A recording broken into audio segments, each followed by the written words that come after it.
studying the book of Acts நாம் தொடர்ச்சியாக அப்போஸ்தலர் புத்தகத்தை தியானித்துக் கொண்டிருக்கிறோம் and especially gospel. அதில் குறிப்பாக இந்த சுவிசேஷத்தை குறித்து தியானித்துக் கொண்டிருக்கிறோம். So today also I'm going to talk about that. இன்றும் இந்த சுவிசேஷத்தை குறித்து தான் உங்களுடன் பகிர்ந்து கொள்ள போகிறேன். We all know that it's a fivefold gospel.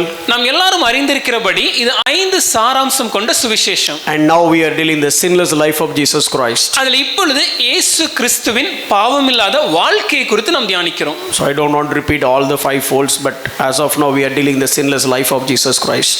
எல்லா காரியங்களையும் நான் மறுபடியுமே திரும்ப சொல்ல வேண்டாம் என்று நினைக்கிறேன். அதில் குறிப்பான இந்த காரியத்தை மட்டும் நான் இன்னைக்கு சொல்ல விரும்புகிறேன். So Bible says, 1 Peter chapter 2:21, learn, live life like Jesus. 1 பேதுரு 2ஆம் அதிகாரம் 21ஆம் வசனத்தை நாம் பார்க்கும்போது வேதம் சொல்கிற காரியம் இயேசு கிறிஸ்துவை போல் நாம் வாழ வேண்டும் என்று. So what are the things we can learn? அப்படின்னா இதுல இருந்து நான் எதெல்லாம் கற்றுக்கொள்ள வேண்டும்? How did Jesus live? இயேசு எப்படி வாழ்ந்தார்? So there are so many things we have studied now. As of now we are studying how did Jesus overcome the temptation. நாம் अनेक காரியங்களை தொடர்ச்சியாக தியானித்துக் கொண்டிருக்கிறோம். குறிப்பாக இயேசுவானவர் சோதனைகளை எப்படி மேற்கொண்டார் என்பதை. So and while we are studying that, the major focus that we do have on what we should think. இதை குறித்து ஆழமாக பார்க்கும்போது நம்மளுடைய முக்கியமான பார்வை இல்ல சிந்தனை தியான பகுதி எதுல இருக்குதுன்னா, நான் எதை குறித்து சிந்திக்க வேண்டும். So there are 8 different things Paul is asking us to think when it comes to Philippians chapter 4 verse 8. பிலிப்பியருக்கு எழுதின நிருபம் 4ஆம் அதிகாரம் 8ஆம் வசனத்தை பார்க்கும்போது பவுலடிகளார் 8 விதமான காரியங்களை குறித்து இவைகளையே சிந்தித்துக் கொண்டிருங்கள் என்கிறார். And now we are dealing think lovely. அதில் இப்பொழுது குறிப்பாக அன்புள்ளவைகள் எவைகளோ அவைகளை நாம் தியானித்துக் கொண்டிருக்கிறோம். When it comes to love, Bible is talking about 2 different loves. இந்த அன்பை குறித்து பார்க்கும்போது வேதம் 2 விதமான அன்பை நமக்கு வெளிப்படுத்துகிறது. So one is brotherly love, another one is a charitable love. ஒன்று சகோதர சிநேகம், மற்றொன்று கருணையோடு மற்றவர்களுக்கு காண்பிக்கப்படுகிற சிநேகம். So as of now we are dealing the brotherly love. இப்பொழுது நம்மளுடைய தியானம் இந்த சகோதர சிநேகத்தை குறித்து காணப்படுகிறது. So it's applicable to every Christian brethren. ஒவ்வொரு கிறிஸ்தவ சகோதரருக்கும் இது பொருத்தமாகும். So when we love our brother, is our love genuine? நாம் நம்முடைய சகோதரனை நேசிக்கும் போது நம்முடைய நேசம் அது மாயமற்ற அன்போடு இருக்கிறதா? So where I can find a benchmark of a genuine love? இந்த மாயமற்ற அன்பிற்கு ஒரு உதாரணமான இல்ல ஒரு எடுத்துக்காட்டை நான் எங்க காண்பது? Obviously we can find out the genuine love from God and God alone. தேவனிடத்திலிருந்து மாத்திரமே தேவன் மாத்திரமே இந்த மாயமற்ற அன்பிற்கு எடுத்துக்காட்டாய் காணப்படுகிறார். So that's where we came to John 3:16. இதை பார்க்கும்போது தான் யோவான் எழுதின சுவிசேஷம் 3:16 தியானித்தோம். If I want to understand the essence and the intensity of God's love, I need to understand first what does it mean sin. ஐயா, எனக்கு தேவனின் அன்பின் ஆழமும் அன்பின் தாக்கமும் எவ்வளவு அதிகம் என்பதை உணர வேண்டும் என்றால் முதலாவதாக நான் பாவம் என்றால் என்ன என்பதை குறித்து அறிய வேண்டும். God gives his son. தேவன் தன்னுடைய குமாரனை கொடுத்தார். Why? As a ransom for my sins. எதற்காக என்றால் என்னுடைய பாவத்திற்கு பரிகாரமாக. So if I don't understand what is sin, then I don't understand the medication of the sin, that is the redeemer of the sin. ஒருவேளை எனக்கு இந்த பாவம்னா என்னன்னு தெரியலனா இந்த பாவத்திற்கு பரிகாரமாக மருந்தாக கொடுக்கப்பட்ட தேவன் தன்னுடைய மீட்பிற்கு கொடுத்த பரிகாரம் என்ன என்பதை எனக்கு புரிந்து கொள்ள முடியாது. So we have studied from Romans chapter 5 verse 6 to 8. ரோமருக்கு எழுதின நிருபம் 5ஆம் அதிகாரம் 6 லிருந்து 8 வசனங்களை நாம் தியானித்தோம். How was the receiver, the one who has received the love? இந்த அன்பை பெற்றுக்கொண்ட நாம் யார்? நம்மளுடைய தகுதி என்ன? He was weak. ஐயா, நான் பலனற்றவன், ungodly, நான் அக்கிரமக்காரன், not righteous, நான் நீதிமான் அல்ல, not good, நான் நல்லவன் அல்ல, enemies of God, நான் தேவனுடைய சத்துரு. and even though he has got opportunity to come out of sin, but still he wanted to live as a sinner. ஐயா, இந்த பாவத்தை விட்டு வெளிவருவதற்கான வாய்ப்புகள் எனக்கு இருந்தாலும் நான் வராம இன்னும் பாவியாய் காணப்படுகிறேன். Still he came and no, he redeemed me. அவர் என்னை தேடி வந்து என்னை மீட்டுக் கொண்டாரே. Redeemed me from what? ஐயா, மீட்டுக் கொண்டாரே, எதிலிருந்து என்ன மீட்டார்? Delivered me from what? என்னை எதிலிருந்து எனக்கு விடுதலை கொடுத்தார்? Delivered from, not from debts.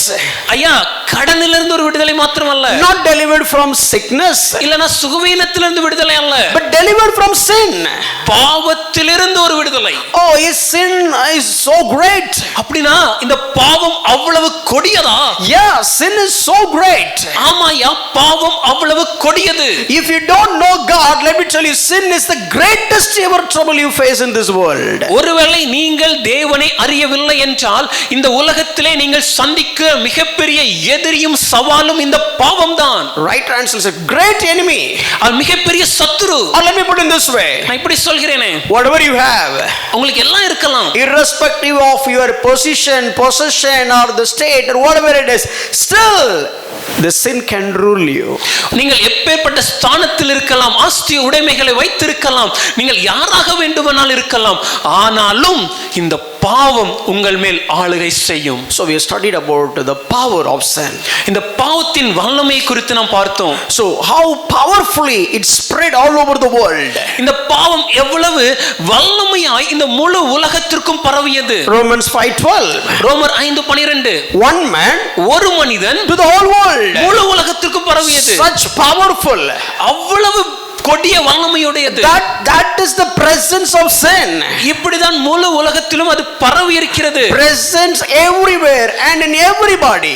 எல்லா இடத்திலும் காணப்படுகிறது, எல்லா மனிதருக்குள்ளேயும் And what காணப்படுகிறது. is the penalty of sin? ஐயா, இதனுடைய தண்டனை என்ன? What maximum the sin can do? அதிகபட்சமா இந்த பாவத்தால என்ன செய்ய முடியும்? What it can do? Obviously, death is the ultimate enemy, and that enemy used as sin as a medium and attacking us. இந்த மிகப்பெரிய தண்டனை எதுனா அது இந்த மரணம். இந்த பாவம் இந்த மரணத்தை ஒரு ஒரு ஒரு விதமான மீடியமாக பயன்படுத்தி அதை கொண்டு நம்மை தாக்குகிறது. What are all the deaths? 3 different deaths we have studied, right? 3 விதமான மரணங்களை குறித்து நாம் தியானித்தோம். எதெல்லாம் அது? What are all that? Spiritual death, physical death. That's it. All the 3 deaths came just because of the sin. ஆவிக்குரிய மரணம், சரீர பிரகாரமான மரணம், நித்திய மரணம், இந்த யாவும் இந்த பாவத்தின் மூலமாக இந்த உலகத்திற்கு வந்தது. And let's look at the power of sin. இந்த பாவத்தின் வல்லமை என்ன? So that's what last week we dealt. கடந்த வாரம் இதை தான் தியானித்தோம். Romans 5:13 and 14.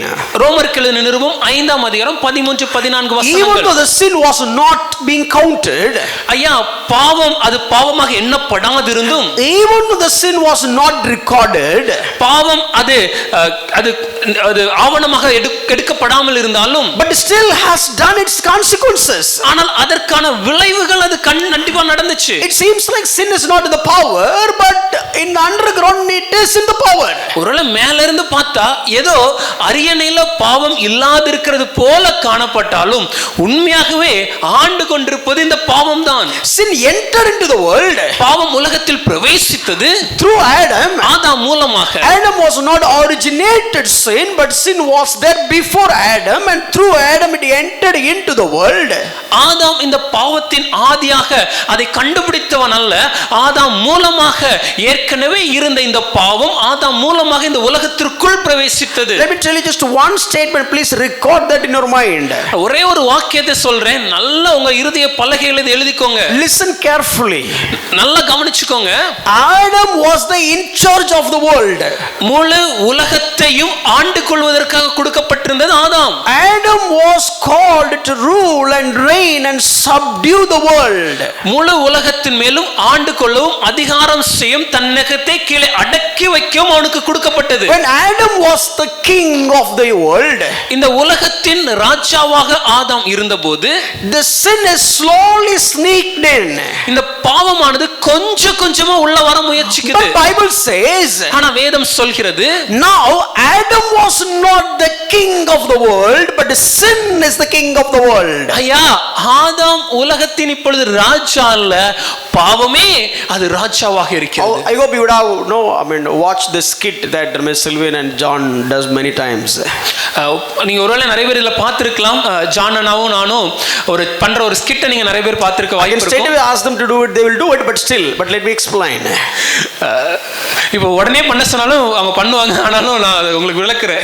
I know John is getting ready. ஒருவேளை சொல்லிட்டாருன்னா சேர் எடுத்து இங்கே போடணும், இங்க இருந்து வரணும், பண்ண போறது இல்லை இப்போ. Okay, in that skit, I mean, they'll have a chair.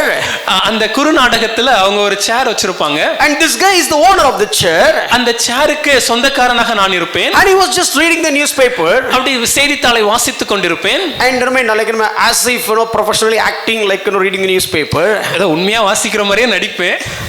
கொடுத்த காசுக்கு அதிகமாகவே. Now, John will be coming. இப்போ ஜானனா வருவாங்க. He just sneaked in. கொஞ்சமா எட்டி பார்ப்பாங்க. He just looked into the, okay, what is that? அப்படி ஊடுருவி என்ன இருக்குன்னு அப்படி எட்டி பார்ப்பாங்க. It's something like overheard. ஏதோ காதுல விழுந்த சத்தம் போல. And later point of time, he just slowly coming closer towards him. இன்னும் கொஞ்ச நேரம் இன்னும் நெருங்கி கிட்ட வந்து. And the end of the climax, அது முடிவுல Sylvan is completely away from the chair where John is ruling the chair.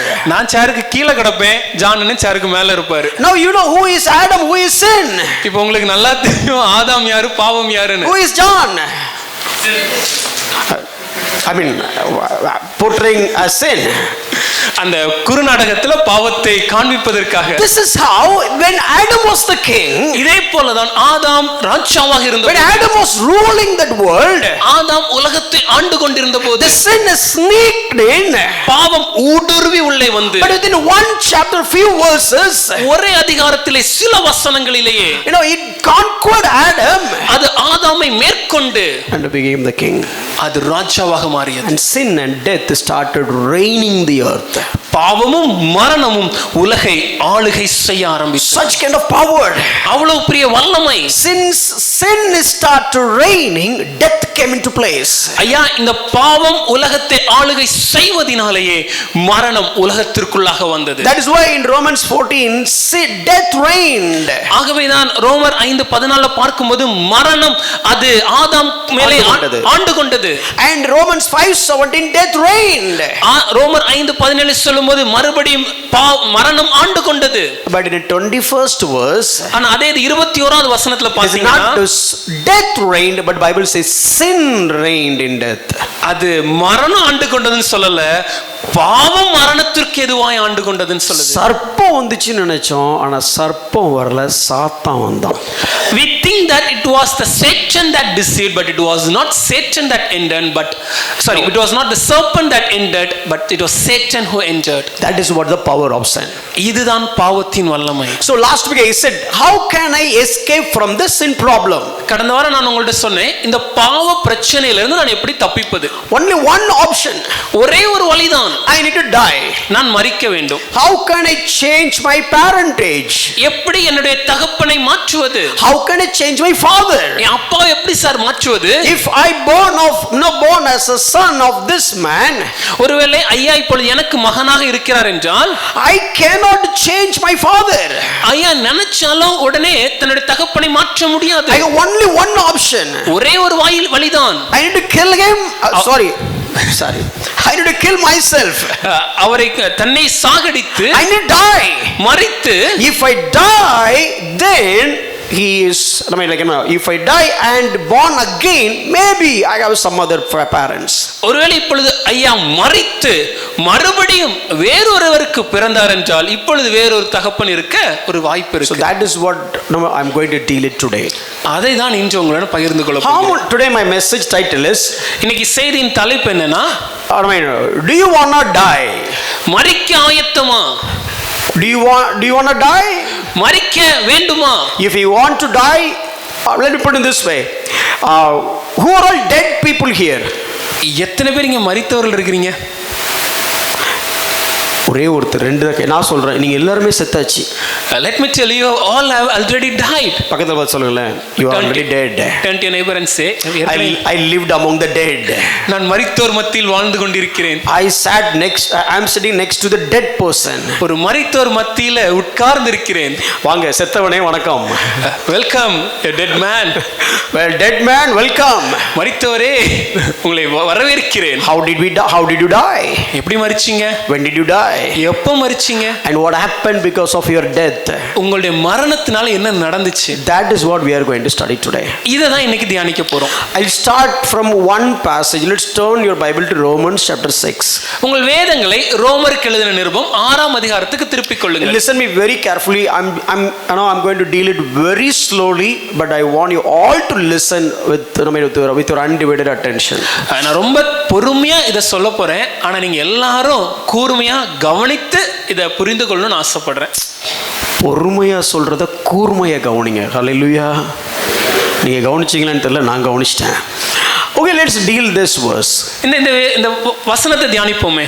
So Romans chapter 6 verse 3. ரோமர் 6:3. Do you not know that all of us who have been baptized into Christ Jesus were baptized into his death? கிறிஸ்து இயேசுவுக்குள்ளாக ஞானஸ்நானம் பெற்ற நாம் அனைவரும் அவருடைய மரணத்துக்குள்ளாக ஞானஸ்நானம் பெற்றதை அறியாமல் இருக்கிறீர்களா? And fourth verse. அதற்கு அடுத்த வசனம். We were buried therefore with him by baptism into death, in order that as Christ was raised from the dead by the glory of the Father, we too might walk in newness of life. மேலும் பிதாவின் மகிமையினாலே கிறிஸ்து மரித்தோரிலிருந்து எழுப்பப்பட்டது போல நாமும் புதிதான ஜீவன் உள்ளவர்களாய் நடந்து கொள்ளும்படிக்கு அவருடைய மரணத்திற்குள்ளாக்கும் ஞானஸ்தானத்தினாலே கிறிஸ்துவுடனே கூட அடக்கம் பண்ணப்பட்டோம். What is the repeated word in this passage? இந்த பகுதியில் மறுபடியும் அவருடைய வார்த்தை என்ன? சத்தமா சொல்லுங்க. What is the word? ஞானஸ்நானம் அல்லது இதுல இல்ல, அதுல தான் baptism. So the one word, it is just to keep on அப்படியே விட்டுருங்க. The one word which is keep on coming, that is baptism. இங்க மறுபடியும் வருகிற ஒரு வார்த்தை என்னன்னா அது ஞானஸ்நானம். So what kind of baptism it is talking about? என்ன விதமான ஞானஸ்நானத்தை இங்க வேதம் பேசுகிறது? Is it talking about our water baptism? ஐயா, இது நம்மளுடைய தண்ணீர் ஞானஸ்நானத்தை குறித்து பேசுதா? See, many people use this verse as like, predominantly they have more focus on water baptism. அநேக நேரத்தில் இந்த வசனத்தை எடுத்து பயன்படுத்தும் போது நம்முடைய பார்வை அதிகமாக அநேக பேர் சொல்லும்போது இது தண்ணீர் ஞானஸ்நானத்திற்கு என்று பயன்படுத்துகிறோம். But this is not basically talking about the water baptism. ஆனால் இந்த வசனம் தண்ணீர் ஞானஸ்நானத்தை குறித்து பேசவில்லை. Please listen very carefully. ஐயா, நல்லா நான் சொல்றத கவனிங்க. The Christian world is completely deviated. நம்முடைய கிறிஸ்தவ உலகம் இன்று திசை மாறி செல்கிறது. See, we want everybody should get baptism. இன்னைக்கு நம்மளுடைய ஒரே குறிக்கோள் எல்லாரும் எப்படியாவது முக்கி எடுத்துறணும். Brother, have you got baptism? ஐயா, ஞானஸ்நானம் பெற்றீர்களா? Or else you will not go to heaven. இல்லனா பரலோகம் போக மாட்டீங்க. You know, if you are not getting baptized, then you are not saved. நீங்க ஞானஸ்நானம் எடுக்கலனா நீங்க ரட்சிக்கப்படல. Poor, pathetic, foolish understanding of the Bible. ஐயா, வேதத்தை குறித்து தவறாக முழுமையாக புரிந்து கொள்ளாமல் இருக்கிற நம்மளுடைய நிலைமைதான் இது. Is baptism is important? ஐயா, ஞானஸ்நானம் முக்கியமா? Yes, it is. முக்கியம்தான். Do we need to take baptism? ஞானஸ்நானம் எடுக்கணுமா? Yes, we have to. நாம் எடுக்க வேண்டும். No other second thought in it. அதுல இரண்டாம் கருத்து எதுவுமே இல்ல. The baptism, it is not the key. Have you got baptized unto Christ? That is the key. ஆனா நீங்க ஞானஸ்நானம் எடுத்தீங்களாங்கிறது முக்கியம் இல்ல, கிறிஸ்துவுக்குள்ளாக ஞானஸ்நானம் எடுத்தீங்களாங்கிறது ரொம்ப முக்கியம். That is very important. அது ரொம்ப முக்கியம். Have you know, if you got maybe the major focus, or let me put it this way, you baptized into water, that is not the key. Have you got baptized unto Jesus Christ? That is the key. ஜலத்திற்குள்ளாக ஞானஸ்நானம் பெற்றோமா இல்லையா என்பது முக்கியம் அல்ல, கிறிஸ்துவுக்குள்ளாக ஞானஸ்நானம் பெற்றோமா இல்லையாங்கிறது முக்கியம். Please understand this. நான் சொல்றது நல்லா கவனிச்சு கேளுங்க. Why am I taking the water baptism? நான் எதற்காக தண்ணீர் ஞானஸ்நானம் எடுக்கிறேன்? I am telling to the world that I already got baptized unto Christ. Now I am proclaiming that through this water baptism what already had been done. இந்த தண்ணீர் ஞானஸ்நானம் எதற்கான அடையாளம் என்னன்னா, நான் இந்த உலகத்துக்கு ஒரு செய்தியை சொல்றேன். ஐயா, நான் ஏற்கனவே கிறிஸ்துவுக்குள்ளாக ஞானஸ்நானம் பெற்றுவிட்டேன். நான் கிறிஸ்துவுக்குள்ளாக ஞானஸ்நானம் பெற்றதை உலகத்திற்கு அறிக்கையிடுவதே இந்த ஞானஸ்நானம். Baptism is something like an outward expression of inward experience. என்னுடைய உள்ளான மனிதன் கண்ட காரியத்தின் விளைவாக ஏற்பட்ட மாற்றத்தின் விளைவாக வெளியரங்கமாக அதை அறிக்கை செய்வதே ஞானஸ்நானம். I already got baptized unto Christ. நான் ஏற்கனவே கிறிஸ்துவுக்குள்ளாக ஞானஸ்நானம் பெற்றேன். So now I am telling to the world. ஆகவே நான் உலகத்துக்கு சொல்கிறேன். Guys, please come and understand that I already got baptized with Jesus Christ, and by taking this baptism I am telling this truth. ஐயா, உலகத்தின் மக்களே, நீங்க எல்லாம் என்ன ஒரு விஷயத்தை புரிஞ்சுக்கோங்க. நான் ஏற்கனவே கிறிஸ்துவுக்குள்ளாக ஞானஸ்நானம் பெற்று விட்டேன். நான் இப்பொழுது தண்ணீர் ஞானஸ்நானம் எடுப்பதின் மூலமாக இதை உலகத்திற்கு அறிவிக்கிறேன். But in today's world, ஆனா இன்னைக்கு கிறிஸ்தவ கலாச்சாரம் it is reverse. அப்படியே மாறுதலா இருக்கு. Whether you got baptized unto Christ or not, that is not the key. Take the water baptism, that is what important. ஐயா, நீங்க கிறிஸ்துவுக்குள்ளாக ஞானஸ்நானம் பெற்றீர்களா இல்லையா என்பது முக்கியம் அல்ல. தண்ணீர்ல ஞானஸ்நானம் பெற்றீங்களா இல்லையாங்கிறதுல மாத்திரம் நம்ம குறிக்கோளா இருக்கிறோம். Let's deal that word baptism first little bit. இந்த ஞானஸ்நானம் இந்த வார்த்தையை கொஞ்சம் first தியானிப்போமே. This word came from a Greek word called baptizo. இந்த வார்த்தை ஒரு கிரேக்க பதம் பாப்டிசோ என்ற பதத்திலிருந்து உருவானது. The baptizo, this word is a meaning, is a union. இந்த பாப்டிசம், இந்த ஞானஸ்நானம் என்கிற வார்த்தைக்கு அர்த்தம் என்னன்னா அது இணைந்திருப்பது. Not only union, இணைந்திருப்பது மாத்திரமல்ல, it has so many thoughtful meanings in it. அதற்குள்ளாக अनेक முக்கியமான செய்திகள் உண்டு. I'll show you one image or the video, the GIF image. ஒரு படத்தை உங்களுக்கு காண்பிக்கிறேன்.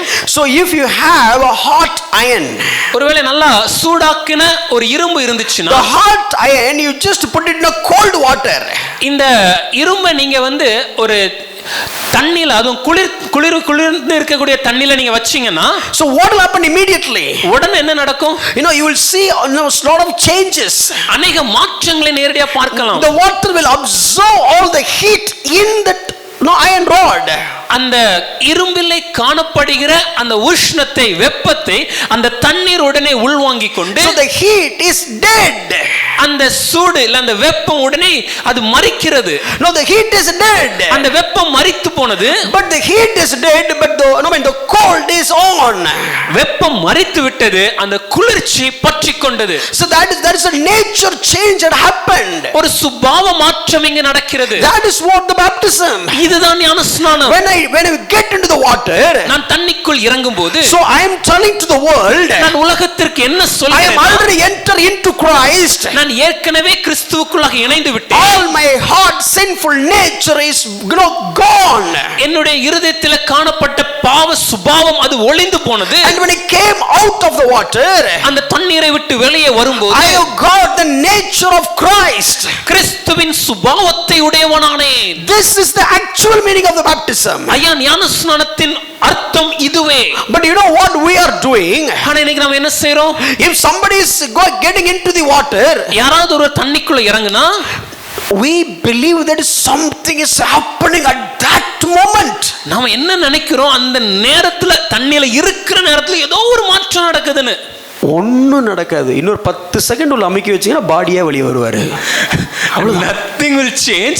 If you continue to hold him for 10 more seconds in the water, you can have a funeral service. See, I also given many baptisms. ஐயாவும் अनेक ஞானஸ்நானங்களை கொடுத்திருக்காங்க. நானும் ஏதோ நடக்கும்போது இதுவரைக்கும் ஒண்ணுமே நடக்கல. I also thought still something happened, but nothing had happened. Nothing will happen. ஏதோ நடக்காதயா? ஆனா சில இடத்துல பாத்தீங்கன்னா அந்த ஞானஸ்நானம் எடுத்துட்டு வெளியில வந்த உடனே அப்படி ஒரு எமோஷன் வரும் பாருங்க. பவர் ஒரு பவர் இது வரைக்கும் இறங்கினதே இல்லைங்க. இறங்கவும் இல்லை. சில நேரங்களில் when somebody thinks that the moment they get into the water and they come out, some great supernatural power will come, but such kind of thoughts will never happen. See, these are all the things we have to address in the church. இன்னைக்கு சபைக்கு இந்த காரியங்களை நாம் சொல்லி கொடுக்க கடமைப்பட்டிருக்கிறோம். Somebody will tell like this. ஒரு சிலர் சொல்லுவாங்க, how come you do this sin after you got baptized? ஞானஸ்நானம் பெற்ற பின்னாடி இந்த பாவத்தை நீ எப்படி செஞ்ச? தண்ணில முங்கறதுக்கு முன்ன தண்ணி போட்டோட தப்பு இல்ல. Before you enter into water, any alcohol is acceptable. The problem is taken baptism. ஆனா இப்போ ஞானஸ்நானம் பெற்ற, don't do that. அத பண்ணாத. But already he must have taken a baptism unto Christ. ஆனா இதற்கு முன்பாகவே அவன் கிறிஸ்துவுக்குள்ளாக ஒரு ஞானஸ்நானத்தை And பெற்றிருக்க few வேண்டும். people will say that, okay, no, brother, have you know, when are you going to take baptism? ஒரு சிலர் கேட்கும்போது சொல்லுவாங்க, ஐயா நீங்க எப்ப ஞானஸ்நானம் எடுக்க போறீங்க? அதுக்கெல்லாம் நிறைய பரிசுத்தமாகணும் பிரதர். No ஐயா, no I have to become so much more holy to take that. ஒரேடியா புதைச்ச அன்னைக்கு மட்டும்தான் பரிசுத்தமாவீங்க. You will be that holy on the day of your burial alone. It will never happen. அது நடக்கவே நடக்காது. Please understand, nothing is in the water. ஐயா நல்லா புரிஞ்சுக்கோங்க, தண்ணில எந்த ஒரு விசேஷமும் இல்ல. Going in the water, coming out of the water will never make any differences in your spiritual life. தண்ணிக்குள்ள இறங்குறதுனாலயோ தண்ணிக்குள்ள வெளியே வருவதனாலயோ உங்களுடைய ஆவிக்குரிய வாழ்க்கையில் ஒரு மாற்றம் அது எதுவும் நடக்காது. What I have done when I die with Christ, that is the key. நான் கிறிஸ்துவுக்குள்ளாக மரித்தபோது என்ன நடந்தது என்பதே மிக முக்கியம். So my question is, என் கேள்வி என்னன்னா, have you got died with Christ? கிறிஸ்துவோடு நீங்கள் மரித்து விட்டீர்களா? Did you die with Christ? கிறிஸ்துவோடு மரித்து விட்டீர்களா? So the expectation is, ஆகவே இங்க எதிர்பார்ப்பு என்னன்னா, when Paul was saying, no, got baptized unto the death of Christ, பவுலடிகளார் கிறிஸ்துவுடனே கூட நாம் அடக்கம் பண்ணப்பட்டோம் என்று we are சொல்லும்போது, buried with Jesus Christ, நாம் கிறிஸ்துவோடு அடக்கம் பண்ணப்பட்டோம், and we raised with Jesus Christ. கிறிஸ்துவுடனே உயிர்த்தெழும்புகிறோம். So that is the moment you died with Jesus Christ. இந்த நேரத்தில் தான் நாம் கிறிஸ்துவோடு மரிக்கிறோம். So this is the very key core doctrine of Christianity. கிறிஸ்தவத்தின் மிக முக்கியமான சத்தியம் இது. So I'm going to talk about that particularly today. இதை இன்று உங்களுடன் விளக்க விரும்புகிறேன். How did I die? ஐயா நான் எப்படி மரித்தேன்? How did I die? நான் எப்படி மரித்தேன்? I said last week, if you don't die, you cannot change your parent. கடந்த வாரம் நான் உங்களிடம் சொன்னேன், நீங்கள் மரிக்கவில்லை என்றால் உங்களுடைய தகப்பனை உங்களால மாற்ற முடியாது. So if you want to change, நீங்க தகப்பனை மாற்றணும்னா, if you want to change your parent, உங்க அப்பாவை நீங்க மாற்றணும்னா you have to die. நீங்கள் மரிக்க வேண்டும். When did I die? ஐயா நான் எப்ப மரித்தேன்? I died with Christ. நான் கிறிஸ்துவோடு மரித்தேன். That is when it happened. அது எப்ப நடந்துச்சு? And the verse says, வேதம் சொல்கிறது, Romans 6:5, ரோமர் 6:5ல, if we have been united with him in a death like his, we shall certainly be united with him in a resurrection like his.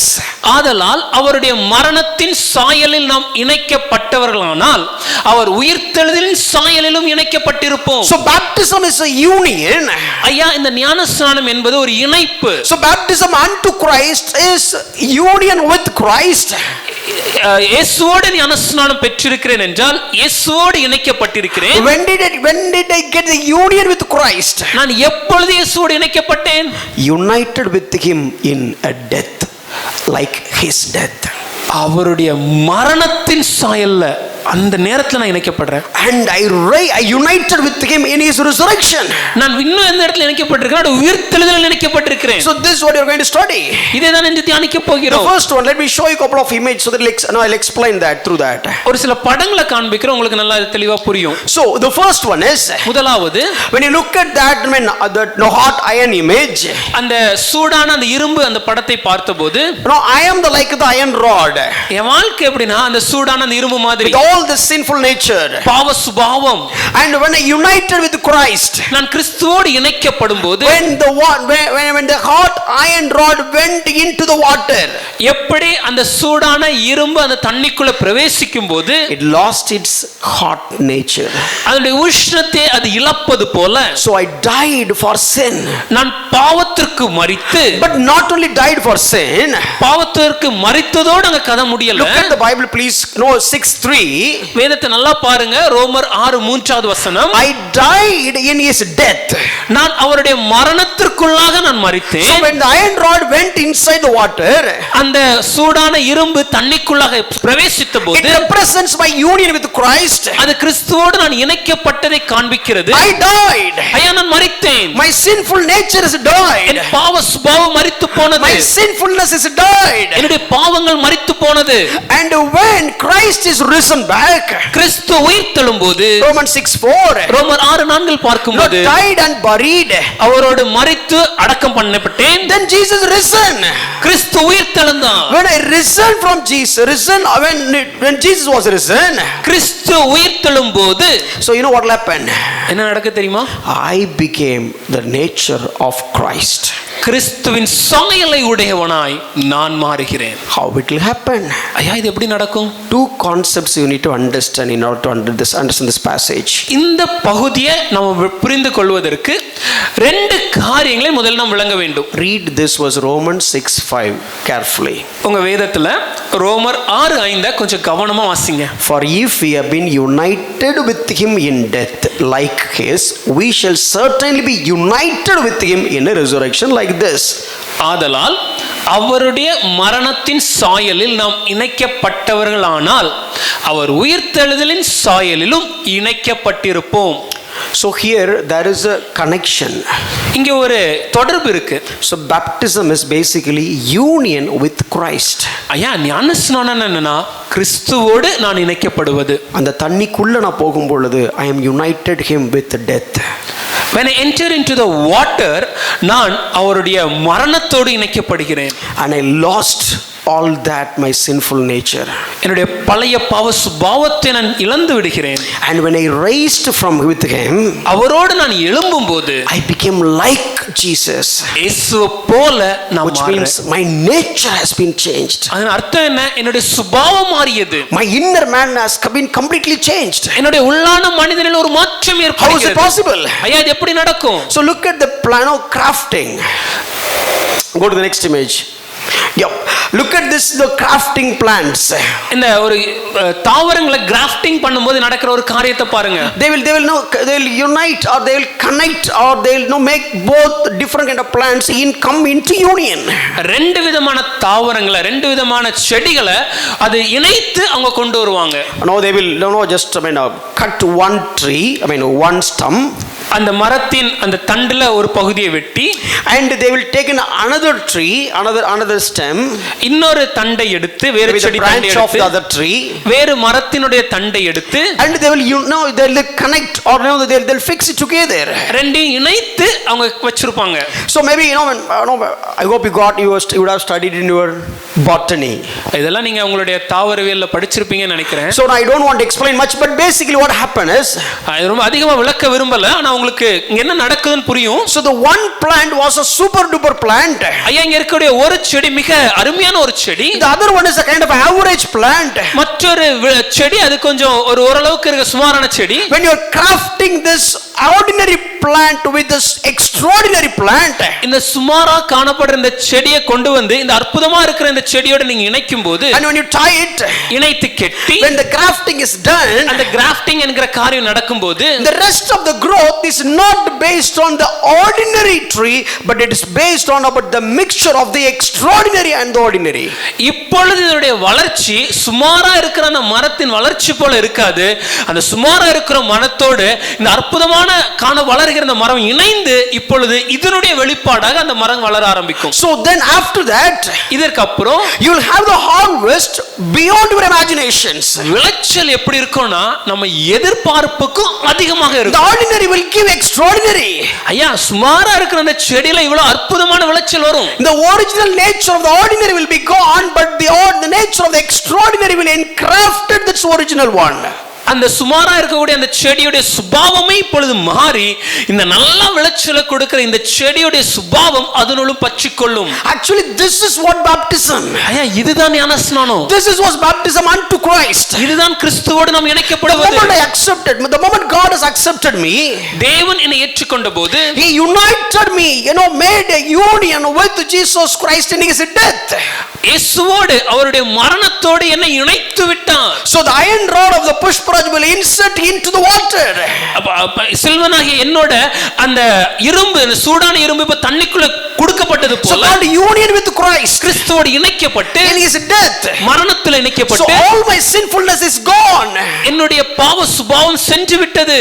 And when I rise up, நான் எழும்பும்போது I am rising up as if I am crafted with Jesus Christ. நான் இயேசுவோடு இணைக்க இணைக்கப்பட்டவனாக எழும்புகிறேன். So now this ordinary man இப்பொழுது சாதாரண மனிதன் got united with the extraordinary Jesus, அந்த அசாதாரணமான இயேசுவோடு இணைக்கப்பட்டதனால and I will be able to reproduce extraordinary fruits rather than my sinful fleshly desires, the ordinary things. இந்த சாதாரண மனிதன் இப்பொழுது கொடுக்கிற கனிகள் அசாதாரணமான கனிகளாக காணப்படும். ஏனென்றால் அது நான் கொடுக்கிற சாதாரண கனினால் அல்லங்க, அவருடைய சுபாவத்தினால. So this is not because of my strength, ஐயா, இது என்னுடைய பலனினால் அல்ல, but because of his strength. அவருடைய பலனினால. This is have happened for every believer. ஒவ்வொரு விசுவாசிக்கும் இது நடக்குது. Now let me ask this question: have you experienced this in your life? இது உங்க வாழ்க்கையில நீங்க அனுபவிச்சிருக்கீங்களா? ஆமாவா இல்லையா? No, have you gone through this experience? இந்த அனுபவத்தை உங்க வாழ்க்கையில நீங்க அனுபவிச்சிருக்கீங்களா? Have you got died? கிறிஸ்துவோடு மரித்திருக்கிறீங்களா? When? Have you got raised with Jesus? கிறிஸ்துவோடு உயிர்த்தெழுந்தீர்களா? Or let me put this way: இல்ல இப்படி கேட்கிறேனே, how did I die?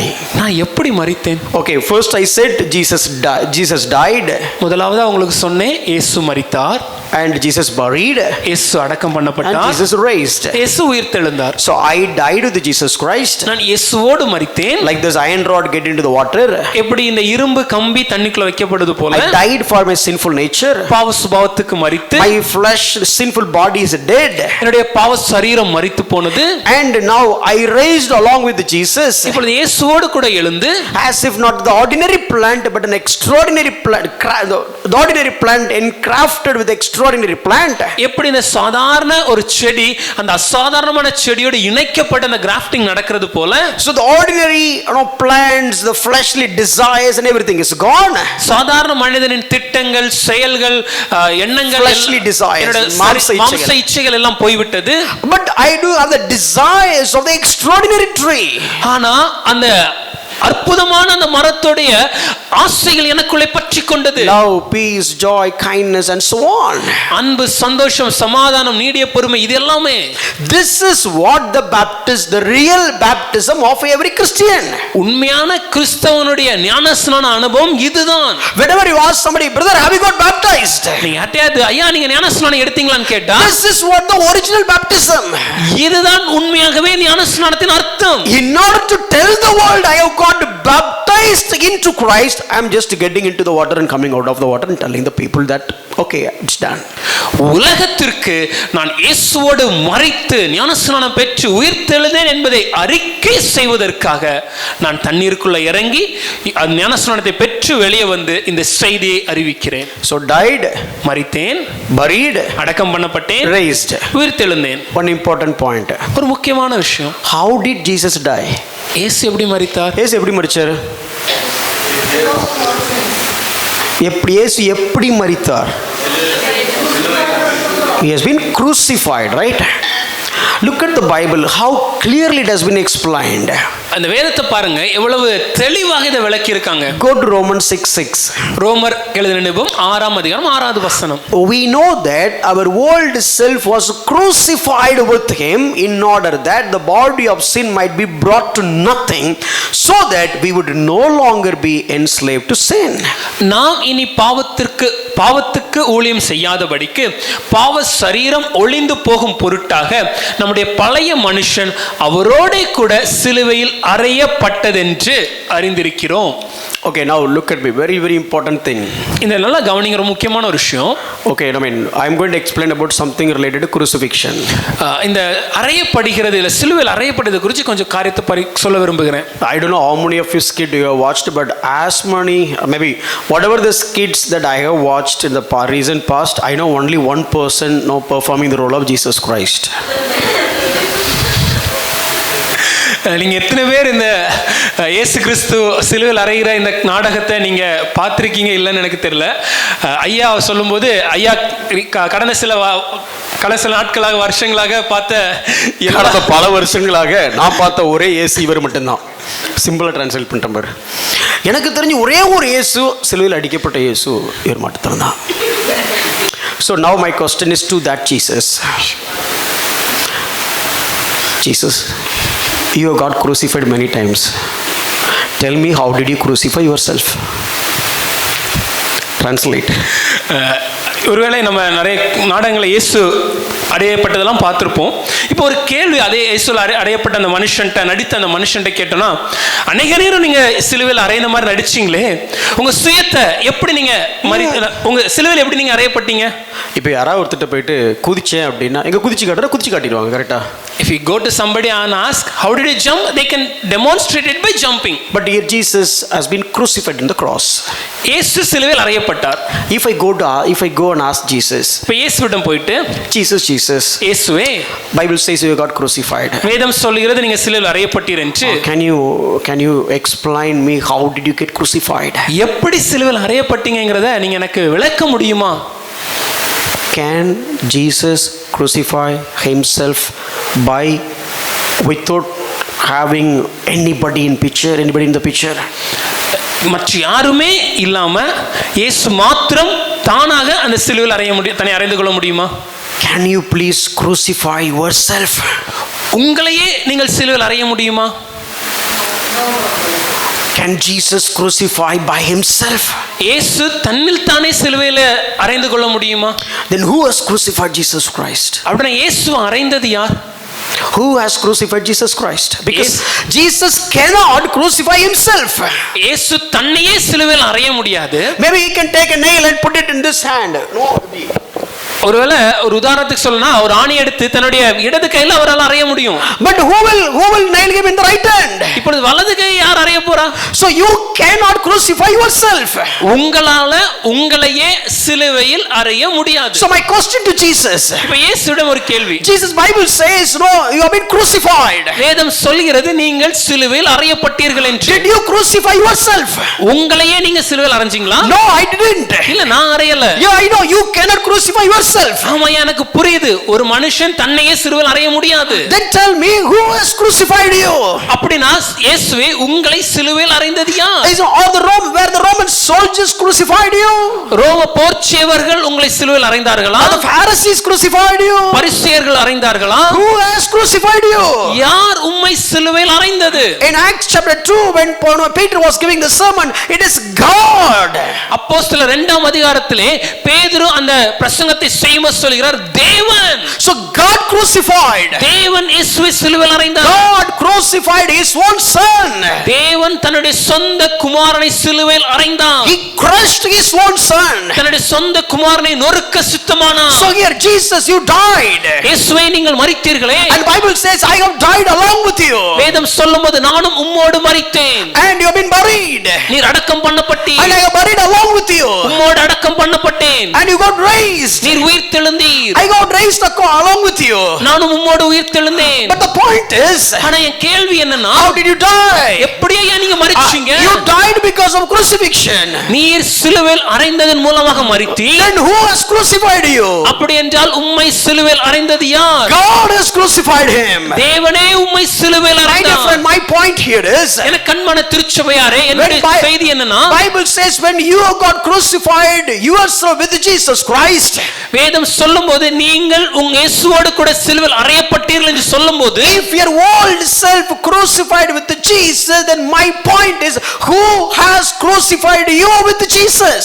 உங்களுடைய பழைய சுபாவம் சிலுவையில் இயேசுவோடு அறையப்பட்டது என்று நாம் சொல்வோம் என்றால், இந்த பழைய சுபாவத்தை சிலுவையில் அறைந்தது யார்? Or let me put it this way. இல்ல, இப்படி சொல்றேனே, Jesus got crucified. இயேசு சிலுவையில் அறையப்பட்டார். I have crucified with Jesus Christ. நானும் இயேசுவோடு அறையப்பட்டேன். Jesus died. இயேசு மரித்தார். I died with Jesus. நானும் இயேசுவோடு மரித்தேன். Jesus buried. இயேசு அடக்கம் I பண்ணப்பட்டார். buried with Jesus. நானும் இயேசுவோடு அடக்கம் பண்ணப்பட்டேன். Jesus raised. இயேசு உயிர்த்தெழுந்தார். I raised with Jesus. நானும் இயேசுவோடு Oh, உயிர்த்தெழுந்தேன். this is what my baptism. இதுதான் என்னுடைய ஞானஸ்நானம். This is what my baptism. இதுதான் என்னுடைய In ஞானஸ்நானம். order to portray that baptism, I'm just taking the water baptism as a ritual or the symbol or whatever it is. இதை உலகத்திற்கு காண்பிக்கும் பொருட்டாக, அறிக்கை செய்யும் பொருட்டாகவே நான் தண்ணீருக்குள்ளாக மூழ்கி எழும்பி ஒரு சடங்காச்சாரமாக, ஒரு காரியமாக அதை செய்கிறேன். Now I asking Jesus, இப்போ நான் இயேசுவிடம் கேட்கிறேன், who crucified? ஐயா, உம்மை அறைந்தது யார்?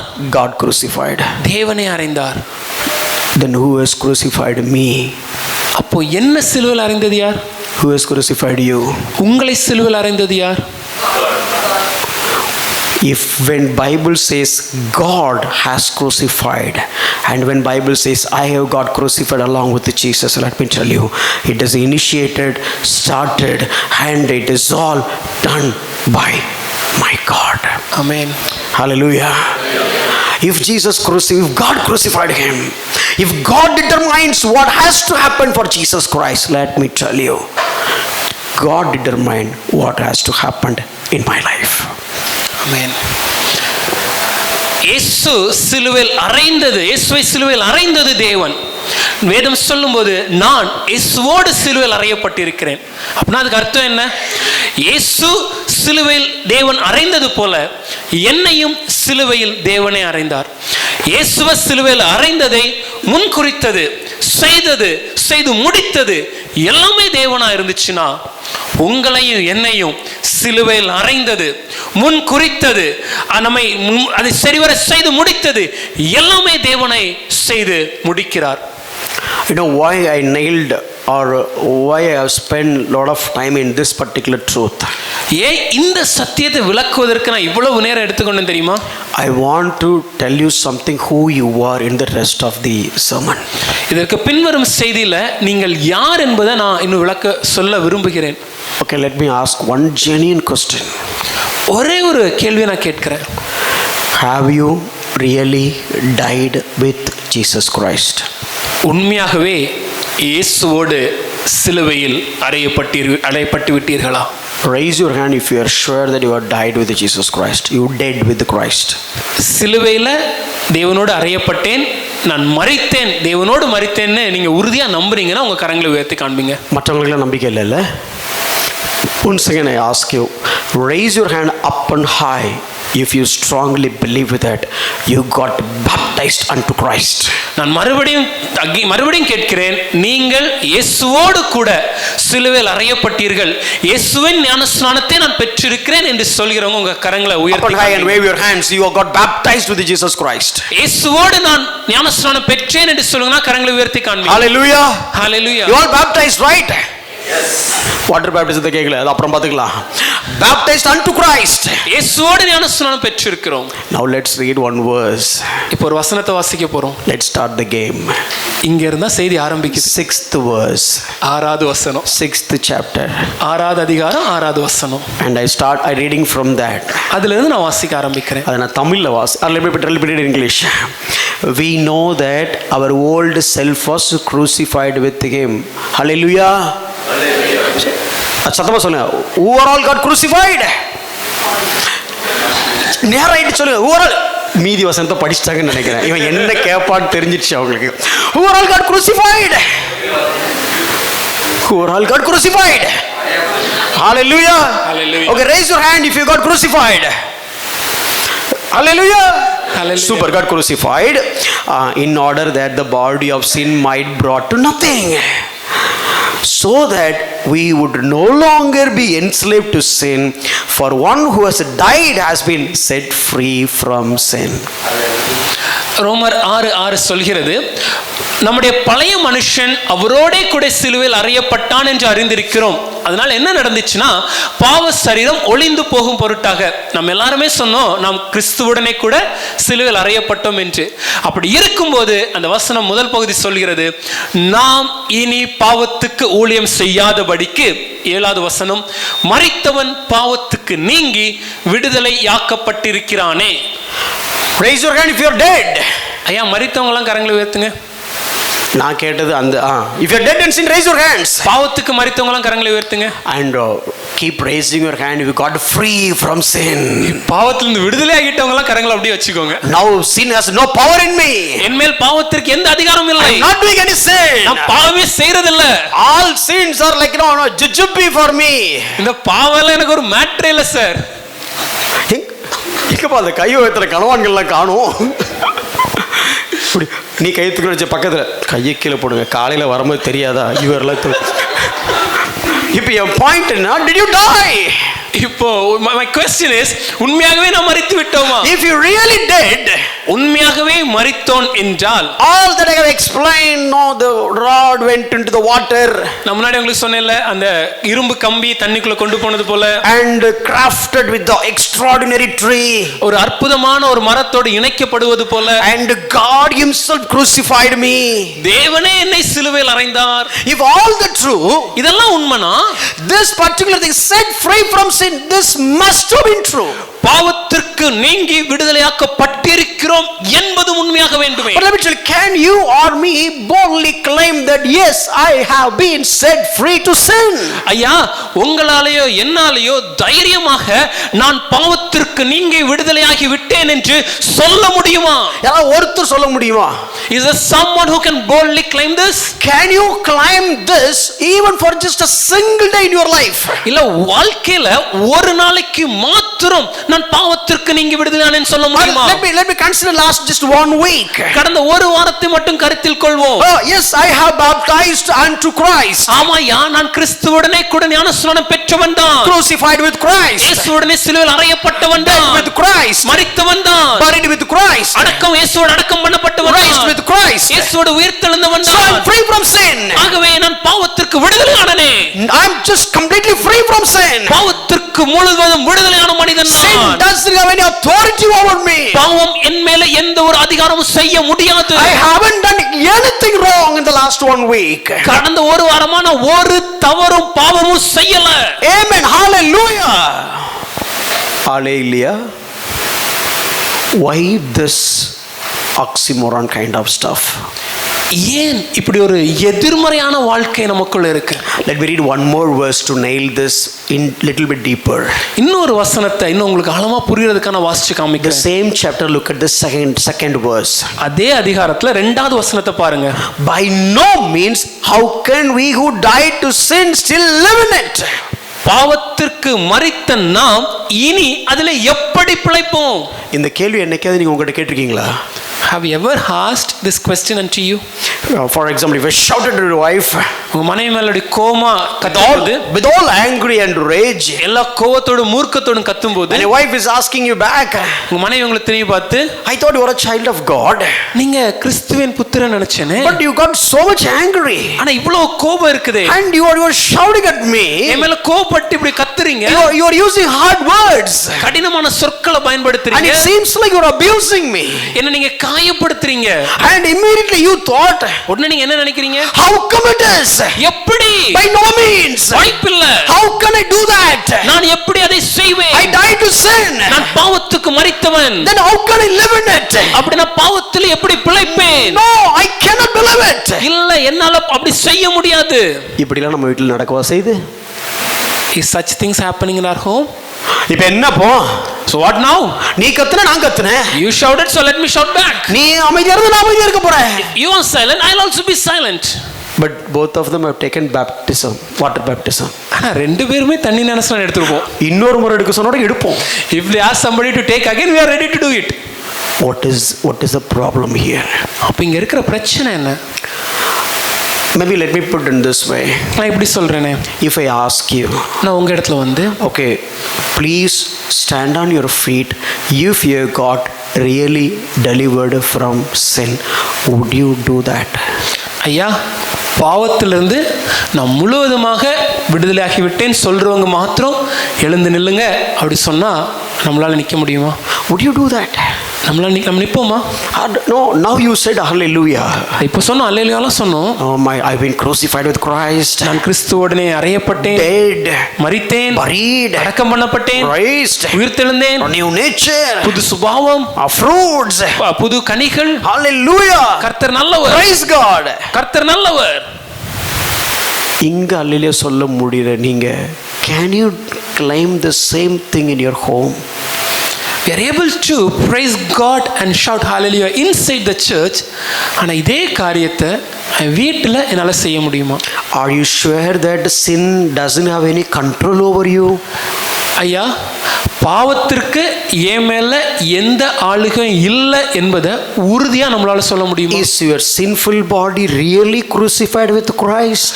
இந்த பாவ சரீரமானது உண்மையாகவே சிலுவையில இயேசுவோடு அறையப்பட்டு விட்டதா? All that I explained, it is just, it's just a doctrinal truth, or it is a reality in your life. நான் உங்களுக்கு விவரித்து காண்பித்த இந்த எல்லா காரியங்களும் சத்திய கோட்பாடுகளை மாத்திரம் எழுத்தளவில் இருக்கா, இல்லை நம்ம வாழ்க்கையில அனுதினமும் நடைமுறையில் இருக்குதா? Let me put my question in reverse order. நான் கேட்ட கேள்வியில் அப்படி பின் வரிசையில் சொல்றேனே. Do you feel on a regular basis like you died and you raised with Jesus Christ and you are free from sin? ஐயா, என் வாழ்க்கையில அனுதினமும் ஒவ்வொரு நாளும் நான் இயேசுவோடு மரித்து விட்டேன், இயேசு கூட ஞானஸ்நானம் பெற்றிருக்கிறேன், இனி பாவத்தில் எனக்கு விடுதலை ஆக்கி விட்டேன், இந்த சத்தியத்தை தினமும் நம்ம உணர்ந்து நடக்கிறோமா? Or இல்ல, do you feel every day, how can I do this sin? So why did I do this sin? ஒவ்வொரு நாளும் நம்ம இப்படி யோசிக்கிறோமா? நான் ஏன் இந்த பாவத்தை செய்றேன்? Why am I failing? நான் ஏன் தோற்று போகிறேன்? Why am I struggling? நான் ஏன் கஷ்டப்படுறேன்? I don't want to do that. ஐயா, நான் இதை செய்ய விரும்பவில்லை. But I don't feel like a child of God. என்ன பார்க்கும்போது எனக்கே தேவனுடைய பிள்ளை மாதிரி தோணல. I don't feel like I got saved. ஒரு ரட்சிக்கப்பட்டவன் மாதிரி எனக்கு தோணலையே. The way I live, நான் வாழ்கிற வாழ்க்கை, the way I do things, நான் காரியங்களை செய்கிற விதங்கள், I look at all these things, இது எல்லாவற்றையும் பார்க்கும்போது I don't feel like I got buried. ஐயா, உண்மையாகவே நான் கிறிஸ்துவோடு அடக்கம் மரித்தேன் என்பதை என்னால் உணர முடியலையே. I don't feel like my old self has got crucified. என்னுடைய பழைய சுபாவமானது அது சிலுவையில் அறையப்பட்ட மாதிரி என்னால் உணர முடியலையே. I don't feel like I got engrafted with the new things. இந்த புதிய மனிதனோடு, புது மனுஷனோடு, கிறிஸ்துவோடு இணைக்கப்பட்டவனாக என்னால் உணர முடியலையே. I don't feel it. ஐயா, என்னால் அதை உணர முடியல. I don't feel it. என்னால் உணர முடியல. Let me tell you, நான் ஒரு விஷயத்தை சொல்கிறேன். the work of salvation is not based on the feelings, but what has been said in the word of God. ஆமென். இந்த ரட்சிப்பின் சுவிசேஷத்தின் நற்செயலானது நீங்கள் என்ன உணர்கிறீர்கள் என்பதை பொறுத்தது அல்ல, தேவன் எழுதி கொடுத்த இந்த வேதத்தை பொறுத்தது. I don't understand, we are failing. ஐயா, எனக்கு புரியுது, நாம் தவறுகிறோம். If you expect a preacher who will never fail, then you will never have a future preacher. ஐயா, நான் ஒரு பிரசங்கியார் எனக்கு வேணும், என்னைக்குமே தவறாத தப்பே செய்யாத ஒரு பிரசங்கியார் எனக்கு வேணும்னா நான் சொல்கிறேன், உங்க வாழ்க்கையில அப்படி ஒரு பிரசங்கியாரை நீங்க கண்டுபிடிக்கவே முடியாது. If you think that okay, I will not take communion or I will not give communion until I am so clean, let me tell you, you will never do that. You will never get it till the day you go to the graveyard. ஐயா, இந்த திருவிருந்தை நான் கொடுப்பதற்கு பரிசுத்தமா இருக்கிற அன்னைக்கு தான் இந்த திருவிருந்தை கொடுப்பேன், இல்ல பரிசுத்தமா இருக்கிற அன்னைக்கு தான் இந்த திருவிருந்தை நான் எடுப்பேன் நீங்க நினைச்சீங்கன்னா நீங்க மரித்து கல்லறையில் அடக்கம் பண்ண நாள் வரைக்கும் ஒரு நாளும் உங்களால் அதை செய்ய முடியாது. If I know I will take baptism when I feel like I am a saint, then when I will take water baptism, let me tell you, you will not bury in the water as a baptism, you will bury in the sand, but still you will never get no baptism. ஐயா, நான் முழுமையாக பரிசுத்தமான பின்பாக, முழுமையாக சுத்தமான பின்பாக தான் இந்த தண்ணீர் ஞான ஸ்நானத்தை நான் எடுப்பேன் நீங்க நினைச்சீங்கன்னா ஒரு விஷயத்தை சொல்றேன், தண்ணீர்ல மூழ்கி கிறிஸ்துவுக்குள்ளாக மரித்தேன் நீங்க உங்களை அறிக்கை செய்யும் முன்பாக நீங்க மண்ணுக்குள்ளாக புதைந்து அறிக்கை செய்யும் நாள் தான் வரும். What is my point here? ஐயா, என்ன சொல்ல வருகிறேன்? Salvation is not based on my feelings. ரட்சிப்பு என்பது என்னுடைய உணர்ச்சிகளை பொறுத்தது அல்ல. Salvation is not based on what I feel. ரட்சிப்பு என்பது நான் என்ன உணர்கிறேன் என்பதை பொறுத்தது அல்ல. Salvation is not based on what I am thinking. ரட்சிப்பானது நான் எதை சிந்திக்கிறேன் என்பதை பொறுத்தது அல்ல. Salvation is not based on my denomination. ரட்சிப்பு என்பது நான் எந்த சபை பிரிவை சேர்ந்தவன் என்பதை பொறுத்தது அல்ல. Salvation is not based on whom I associated with. நான் எந்த ஸ்தாபனத்தோடு இல்ல எந்த மனிதரோடு இணைந்து இருக்கிறேன் என்பதை பொறுத்தது அல்ல. Salvation is based on only by the work of Christ, not based on any deeds of mine. இந்த ரட்சிப்பானது முழுமையாக முற்றிலுமாக கிறிஸ்து என்ன செய்தார் என்பதை பொறுத்ததானே தவிர எந்த மனுஷனுடைய செயலையும் பொறுத்தது அல்ல. By having said that, I am not diminishing a sanctified life. இதெல்லாம் சொல்றதுனால பரிசுத்த வாழ்க்கையை நான் குறைத்து பேசவில்லை. But my point is, ஆனா என்ன சொல்ல வருகிறேன், many times பல நேரத்துல we don't believe what the word of God said, but we believe our feelings and emotions. பல நேரங்களில் தேவனுடைய விழுந்து போகாத சத்திய வார்த்தை என்ன சொல்கிறது என்பதை நாம நம்புகிறது இல்லை. என்னுடைய உணர்ச்சி, என்னுடைய உணர்வுகள் என்ன சொல்குதோ அதையே நான் நம்புறேன். I don't feel God. ஐயா, என்னால தேவனை உணர முடியலையே. I don't feel hearing from God. தேவனுடைய சத்தத்தை கேட்கிற மாதிரி உணர I முடியலையே. don't feel the presence of God. தேவ பிரசன்னத்தில் இருக்கிற மாதிரி ஒரு உணர்ச்சி வசம் இல்லையே. My dear friend, that is not the truth. ஐயா, இது உண்மையான சத்தியமே இல்ல. What the word of God said. வேதம் என்ன சொல்கிறது? Do you believe the infallible word of God? என்றும் விழுந்து போகாத தேவனுடைய வார்த்தையை நீங்கள் விசுவாசிக்கிறீர்களா? Salvation is not based on feelings, but it is based on the facts. ரட்சிப்பு என்பது என்னுடைய உணர்வுகளை பொறுத்ததல்ல, அது சத்தியத்தை பொறுத்தது. And all the facts and all the truth is communicated from the word of God, and my responsibility is I should believe whatever the word said. உண்மை என்ன என்பதையும் சத்தியம் என்ன என்பதையும் இந்த சத்திய வேத வசனம் எனக்கு விளக்குகிறது. என் வேலை என்னன்னா இதை நம்பி இதை விசுவாசிப்பதே. Now let me ask you a question. இப்போ உங்கள்ட்ட ஒரு கேள்வி கேட்கிறேன். All the saints will know, say hallelujah. எல்லா பரிசுத்தவான்களும் கர்த்தருடைய நாமத்திற்கு ஹல்லேலூயா சொல்லுங்கன்னு சொல்லும்போது Hallelujah. மிச்சவங்க யாருக்குமே நான் சொன்னது புரியல. Let me say that again. All the saints will raise your hands and say hallelujah. Hallelujah, Hallelujah. Hallelujah. I'll give one illustration so that you'll understand it better. ஒரு உதாரணம் சொல்றேன் இன்னும் கொஞ்சம் ஆழமாக புரிவதற்கு. When I was doing my diploma, நான் என்னுடைய கல்லூரி படிப்பை படித்துக் கொண்டிருந்த போது, before engineering diploma, பட்டய படிப்பு தமிழ், பொறியியலுக்கு முன்பாக பட்டய படிப்பு பண்ணும்போது, when I was doing diploma, it was a final year lab. கடைசி வருடம் அதனுடைய அந்த லேப்ல இருக்கும்போது It's a microprocessor lab. Micro processor என்ற ஒரு பாடம். Basically, I'm good in the microprocessor programming. ஐயா, பொதுவாகவே இந்த மைக்ரோ ப்ராசஸ் ப்ரோக்ராமிங் நல்லா எழுதுவாங்க. But on that day, I got tensed. ஆனா அந்நாள்ல ஒரு பதட்டம் ஏற்பட்டது. And I was trying that program again and again. It's become wrong. மறுபடியும் அதை எழுத முயற்சிக்கிறேன், ஆனா அது தோல்வி அடையுது.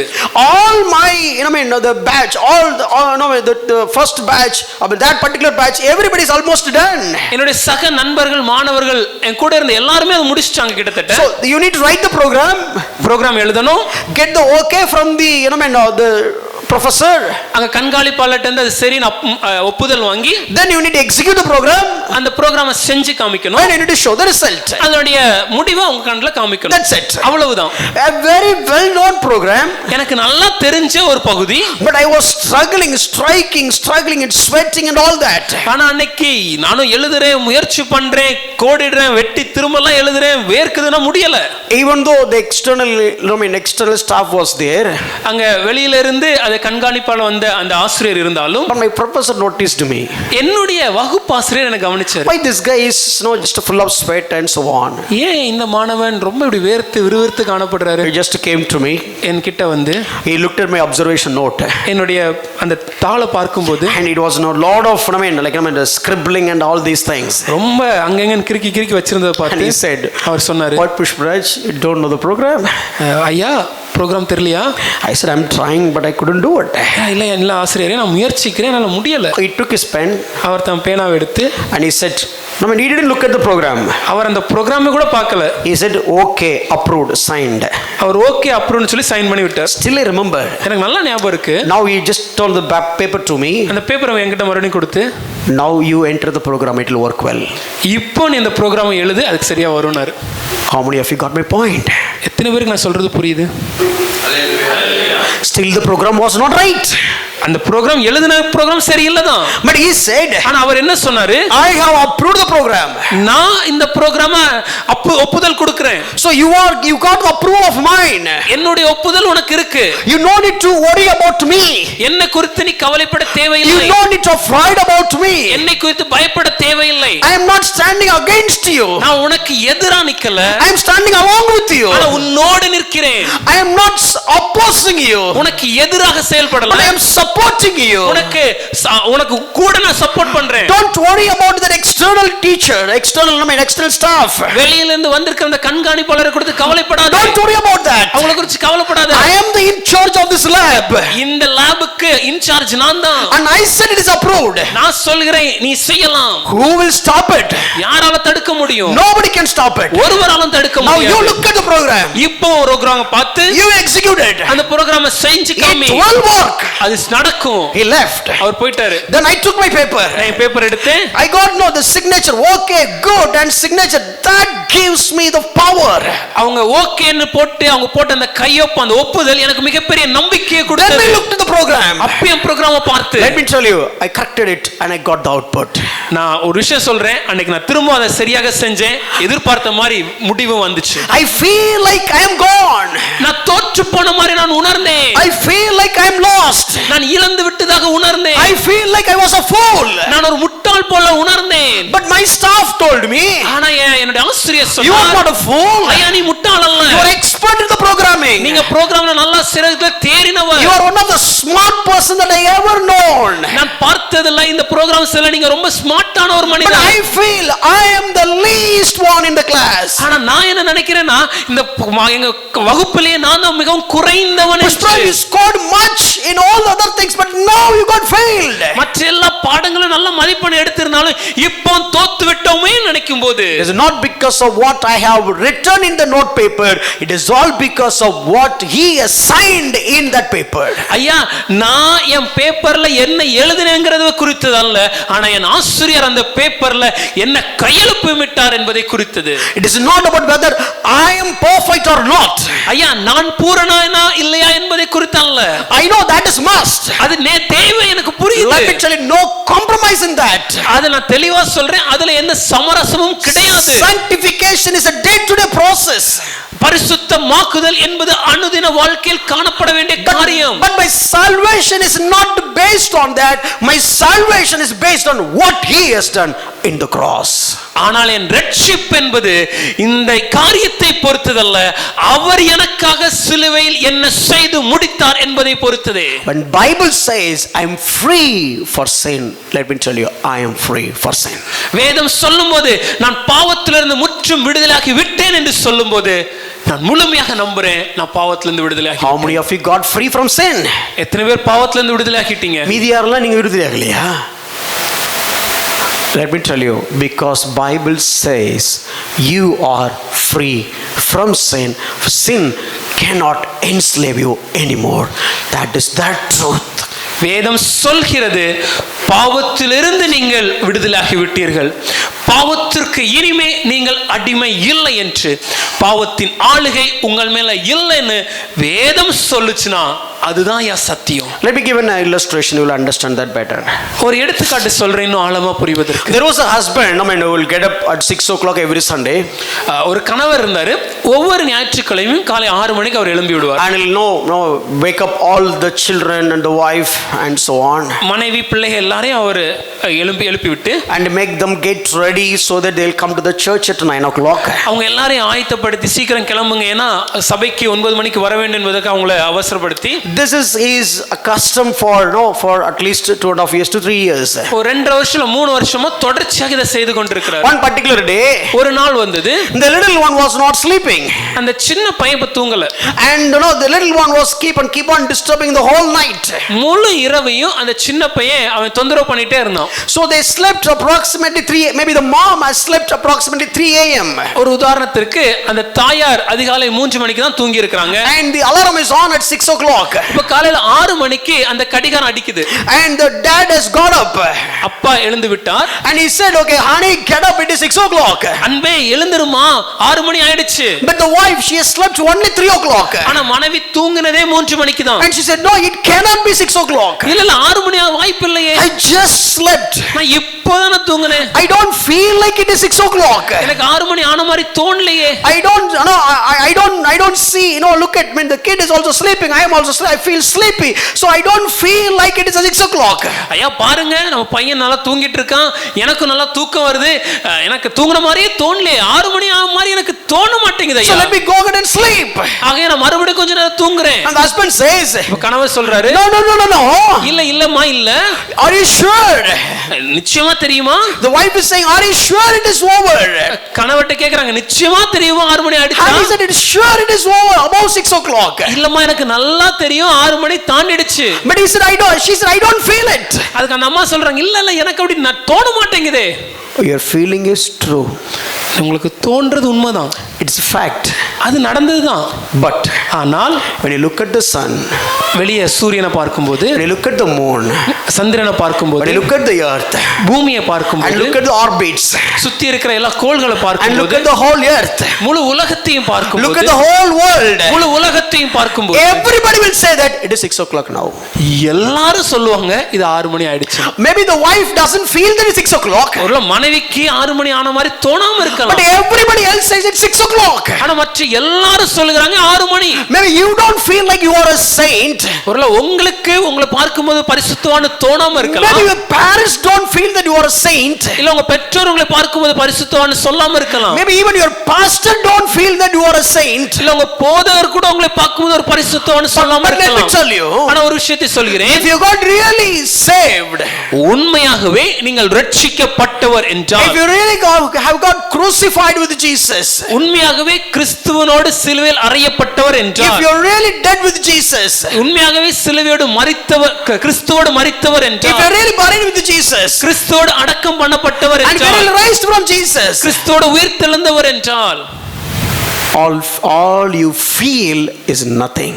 உங்களுடைய அந்த உணர்ச்சி தோன்றது இதெல்லாம் குப்பங்க. How the sun and the moon and the earth and orbit, everything says it is 6 o'clock. Let me tell you, above all the sun, moon and earth and orbit, the greater thing is, or the greatest thing is the word of God. The word of God says you are a saint. எப்படி இந்த சூரியன், சந்திரன், கோள்கள், பூமி இதெல்லாம் சொல்லுது 6 மணி ஆயிடுச்சு, நம்மளுக்கு என்ன தோணுதோ அங்க செய்தி இல்ல, இந்த காரியங்கள் சொல்றதுதான் உண்மைனா, இந்த சூரியன், சந்திரன், கோள்கள், பூமி இது எல்லாவற்றை விடவும் மிக உயர்ந்த உன்னதமான வேதம் சொல்கிறது, நீங்கள் பரிசுத்தவான், நீங்க ரட்சிக்கப்பட்டீங்கன்னா நீங்க ரட்சிக்கப்பட்டவங்க. Let me tell you, you are died to sin. நீங்க பாவத்துக்கு மரித்தவர்கள். You are free from sin. பாவத்திலிருந்து விடுதலையானவர்கள். Sin cannot control over you. பாவத்திற்கு உங்கள் மேல எந்த ஆளுகையும் கிடையாது. You are died for the seed of Adam. Adam சுபாவத்திற்கு மரித்தவர்கள். Since you died, அதற்கு மரித்ததனால, for the seed of Adam, Adam சுபாவத்திற்கு மரித்ததனால, Adam is no more your father. இப்பொழுது ஆதாமுடைய தகப்பன் அல்ல. And no more sin can enslave you. பாவம் உங்களை அடிமைப்படுத்த முடியாது. Now the next question. இப்போ அடுத்து இன்னொரு கேள்வி. Are you all really believing what I said so far? இதுவரைக்கும் நான் சொன்னதை நீங்க நம்புறீங்களா? சத்தமா சொல்லுங்க, நம்புறீங்களா? உண்மையிலே நம்புறீங்களா? சரி, இப்போ பிளைனா ஒரு கேள்வி கேட்குறேன். So let me ask you one question. நான் பாவமே செய்ய மாட்டேன்னு சொல்றவங்க மட்டும் சத்தமா அலையிலே சொல்லுங்க. If you can say I'll never do sin, I've never sinned, then you can raise your hands and shout hallelujah. இன்னும் நம்ம கன்வின்ஸ் ஆகல, because we know the reality. ஏன்னா நமக்கு தெரியும் உண்மையா என்ன நம்ம வாழ்க்கை எப்படி இருக்குன்னு. It is all true. இதெல்லாம் உண்மைதான், சத்தியம்தான். Okay, I know the feelings are dominating than the fact. எனக்கு புரியுது உங்களுக்கு என்ன உணர்ச்சிகள் தோன்றதோ அது சத்தியத்தை விட மேலோங்குது. But still I'm making mistakes, brother. ஆனால் ஐயா நான் அப்பப்போ தப்பு பண்ண தானே செய்றேன். Still my thought process, in my doings and all this, I'm just failing many times. இப்பவும் என்னோட சிந்தனையில, என்னோட செயல்களில் நான் தவறுறேன். Let me give one illustration. ஒரு எடுத்துக்காட்டு சொல்றேனே. Look at this picture. இந்த படத்தை பாருங்க. So my question to you. ஒரு கேள்வி. Is this are all these fishes dead or alive? இந்த மீன்கள்லாம் செத்த மீன்களா இல்ல உயிரோடு இருக்க மீன்களா? கையை தூக்கி அலைவ்னு சொல்லலாம், கையை தூக்கி காட்டுங்க. திருப்பி கேட்குறேன், அலைவ்னா கையை தூக்கி காட்டுங்க. If you say the fish is alive, raise your hands. Okay, put on. Raise your hand if you say the fish is dead. ஒருத்தர் கூட நம்பல. நான் சொல்றேன், all these fishes are dead. இந்த எல்லா மீன்களும் மரித்தது. Do you believe that or not? நம்புறீங்களா இல்லையா? While you are saying the fish is alive, let me tell you, it is actually dying. It's not living. நீங்கள் இந்த மீன்கள்லாம் உயிரோடு இருக்குன்னு சொல்லும்போது உண்மை என்னன்னா அது உயிரோடு இருக்கிறதுல இல்லை, அது மரிக்கிற ஒரு பகுதியில் காணப்படுது. ரொம்ப சிம்பிள் ஒரு கேள்வி. A simple question. For example, if Pradipana caught all the fishes. ஒரு உதாரணத்துக்கு இப்போ பிரதீபண்ணன் எல்லா மீனையும் பிடிச்சிட்டு வராரு. And he came to home. வீட்டுக்கு கொண்டு வந்தாச்சு. To cook. சமைப்பதற்கு. Now about to clean. இப்போ கழுவணும். Sorry, Akka is going to clean. இல்ல அக்கா அதை கழுவணும். கரெக்டாக சொல்லிடணும்ல. Akka is going to clean. அக்கா இப்போ கழுவணும். And got the fish. இப்போ அந்த மீன் எடுத்தாச்சு. And all the fishes are just jumping. எல்லா மீனும் நெளியுது. And Akka, move, no. இல்ல வேணாம். Honey, அன்பே, do you have sense? அறிவு இருக்கா? யோசிச்சீங்களா? Did you think about it? Well, all the fishes are alive. எல்லா மீனும் உயிரோட தான இருக்கு. How can I cook? எப்படி நான் அதை சமைக்கிறது? How can you eat this fish? எப்படி இந்த மீனை சாப்பிடுறது? And Eldad will come and see. எல்டட் ஓடி வந்து பாக்கும்போது, Daddy, no, you should have not think. யோசிச்சு வாங்கிருக்கண்டாமா. If this fish goes inside, இந்த மீன் வயித்துக்குள்ள போச்சுனா, it will swim inside. மான வயித்துக்குள்ள நீச்சல் அடிக்கும். It will go this way and that way. அது இங்க அங்க ஓடுமே. No, I don't want fish. எனக்கு இன்னைக்கு மீனே வேண்டாம். இப்படி என்னைக்காவது உங்க வீட்டில் நடந்திருக்கா? Has ever such a thought happened in our homes? இப்படி fish வாங்கிட்டு வந்தா, the woman will bring a fish like this. Super fresh fish, சூப்பரா வாங்கிட்டு வந்திருக்கீங்க. அற்புதம்பா, எவ்வளவு ஃப்ரெஷ்ஷான மீன் வாங்கிட்டு வந்திருக்கீங்க. உங்க வாழ்க்கையில இத மாதிரி உருப்படியான வேலை ஒண்ணையும் பண்ணதே கிடையாது. You have never done any good thing apart from this ever in your life. அத பிடிச்சு வெட்டும்போது ரத்தம் வருது பாத்தீங்களா? The moment you catch it and you cut it and the blood it's coming out, oozing out. எவ்வளவு அருமையா இருக்கு. இந்த கையை தூக்குனீங்களா கொஞ்ச நேரத்துக்கு முன்னே செத்த மீன்னு சொல்லி, அவங்களாம் திருப்பி கொஞ்சம் கையை தூக்க பார்ப்போம். பாதி டிக்கெட் கையை தூக்கல. இப்போ கேட்குறேன், உயிரோட மீன். Sorry, thank you. Raise your hands now, those who are said that it's alive. கொஞ்சம் பேர் உண்மையா இருக்கணும், தூக்கிடுவோம் அப்படின்னு தூக்குறாங்க. Now my question is, are all these fishes are dead or alive?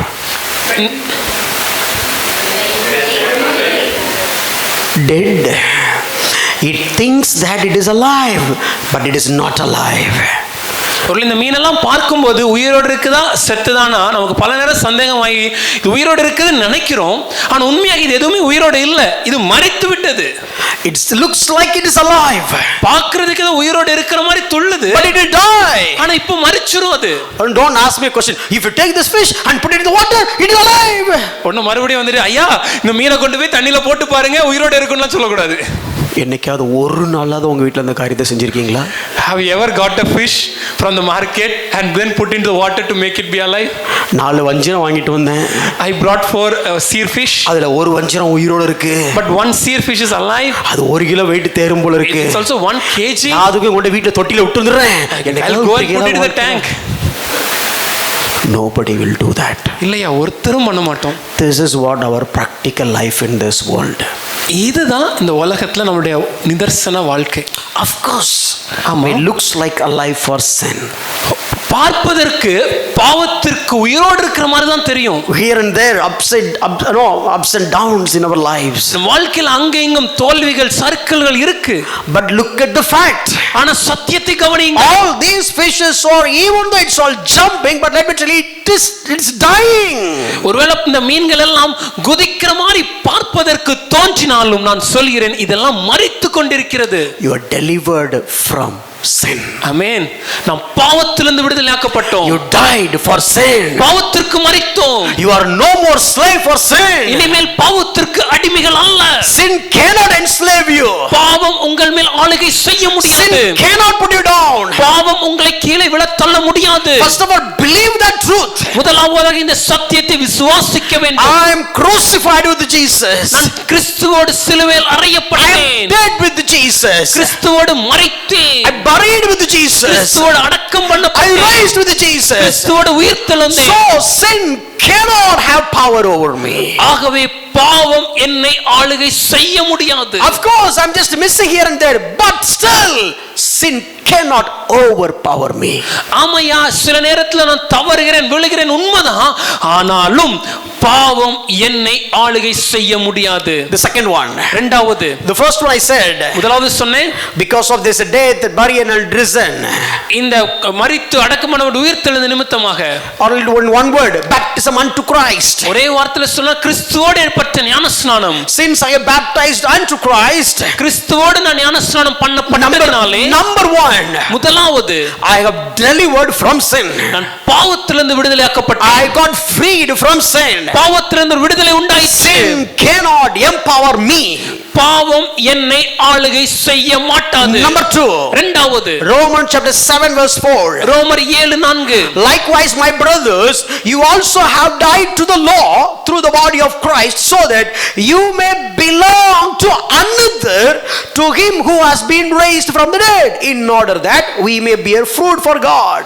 அப்படி போல என் சகோதரரே, நீங்கள் மரித்தோரிலிருந்து எழுந்த கிறிஸ்து என்னும் வேறொருவர் உடையவர்களாகி, நம்ம யாருக்கு ரொம்ப தெளிவா பார்க்கணும், ஒருவர் உடையவர்களாகி தேவனுக்கென்று கனி கொடுக்கும்படி கிறிஸ்துவின் சரீரத்தினாலே நியாயப்பிரமாணத்துக்கு மரித்தவர்களானீர்கள். I belong to someone else. நான் இப்ப வேறொருவருடைய சொந்தம்யா. No, last week I said, if you your father has to be changed. கடந்த வாரம் சொன்னேன், உங்களுடைய அப்பா இப்ப மாற்றப்பட வேண்டும். So for I belong to Adam. இதற்கு முன்பாக நான் ஆதாமின் சந்ததி. Now I belong to Jesus. இப்பொழுது இயேசுவின் சந்ததி. And look at this very important thing. அந்த வசனத்தை பாருங்க, ரொம்ப முக்கியமான You பகுதி. have not only died for sin, you also died for the law. ஐயா, பாவத்துக்கு மாத்திரம் நம்ம மரிக்கல, நம்ம நியாயப்பிரமாணத்துக்கும் மரித்திருக்கிறோம். Whatever law said, நியாயப்பிரமாணம் என்னெல்லாம் சொல்லியதோ, whatever it is, என்னெல்லாம் சொல்லுதோ, I am dead to the law. அதுக்கு நான் மரித்து விட்டேன். The law said, Pushparaj, you are a murderer. பிரமாணம் சொல்லுகிறது, புஷ்பராஜ் ஐயா நீங்கள் ஒரு கொலைகாரர். Pushparaj, you are a killer. Pushparaj ஐயா நீங்கள் மற்றவர்களை கொன்றீர்கள். Oh, you are adult, you are a man of adultery. நீங்கள் ஒரு விபச்சார மனிதர். You are a man of greedy. நீங்கள் சோர்வுக்கு மனிதர். Every time I make a mistake, the law is keep on pointing me that you are wrong, you are wrong, you are wrong, you are wrong. ஒவ்வொரு முறையும் நான் தவறு செய்யும்போது, பாவம் செய்யும்போது, இந்த நியாயப்பிரமாணம் என்னை குற்றம் சாட்டி நீ தவறு, நீ பாவம், நீ தவறு என்று சொல்கிறது. But Bible says, ஆனால் வேதம் சொல்லும்போது, you are died to the law. நியாயப்பிரமாணத்துக்கு மரித்து விட்டோம். You don't belong to Adam. நாம் ஆதாமுக்கு உடையவர்கள் அல்ல. As long you belong Adam, law can point your mistakes. ஆதாம் உடையவர்களானால் நியாயப்பிரமாணம் நம்மை குற்றப்படுத்துமே. But you belong to somebody else. ஆனா இப்ப நம்ம வேறொருவர் உடையவங்க. Let me give an illustration so that you will understand that. இப்போ ஒரு எடுத்துக்காட்டு சொல்றேன் எளிதா புரிவதற்கு. For example, there is a girl. இப்போ ஒரு பெண் இருக்காங்க. Maybe her name is Jasmine. யாரும் ஜாஸ்மின் இல்லையே. Her name is Jasmine. Jasmine என்ற பெயருடைய ஒரு பெண் வராங்க. யாரும் திரும்பி யாரையும் பாக்குறீங்க மாதிரி இருக்கு, அப்படி யாரும் இல்ல. ஓகே, வச்சுக்கலாம். ஜாஸ்மின் என்ற பெயருடைய ஒரு பெண். And she has got married to Joseph. இப்ப யோசேப் என்ற ஒரு மனிதரோட திருமணமானது. லைஃப் JJ இருக்கு. I mean J for Jasmine, J for Joseph. Jasmine என்ற பெண்ணுக்கும் ஜோசப்புக்கும் JJ என்ற பெயர்ல திருமணம் நடந்தது. So what is her name now? இப்போ அவங்க பெயர் என்ன? Jasmine Joseph. சத்தமா சொல்லுங்க. இதெல்லாம் மறந்துட்டாங்க போல இருக்கு. ஏன் உங்க பேரை போடணும், எங்க அப்பா பேரை போடணும். உங்க அப்பா பேரை கல்யாணம் தான் போகக்கூடாது, கல்யாணத்துக்கு அப்புறம் போடக்கூடாது. சாரி, மெசேஜ் மட்டும் கவனிங்க. ஓகே, அப்புறம் நிறைய கொஸ்டின் வரும். அது வேற, அது எப்படி சொல்லலாம், பைபிள் எங்க இருக்கு அப்பா பேரை போடக்கூடாதுன்னு அப்படிலாம் சொல்ல. இப்ப அது செய்தி இல்ல, செய்தி வேற. Jasmine wife, Joseph husband. Jasmine என்ற பெண்ணும் அவங்களுக்கு திருமணமாகி அவங்க மனைவியா இருக்கிறாங்க. ஜோசப் அவங்களுடைய கணவர். செய்தி முடிச்சு வீட்டுக்கு போன உடனே என் பேர் என்ன தெரியுமா? அந்த பிரச்சனை வேண்டாம், ஜாஸ்மின் ஜோசப். இப்போது இந்த அம்மாவோட பேர் ஜாஸ்மின் ஜோசப். Now, இப்போ no, the marriage life is fantastic. அவங்க திருமண வாழ்க்கை அருமையாக செல்கிறது. But Jasmine likes somebody else. ஆனா இந்த ஜாஸ்மின் அவங்களுக்கு வேற ஒருத்தங்க பிடிச்சிருக்கு. No, some flaws in Joseph.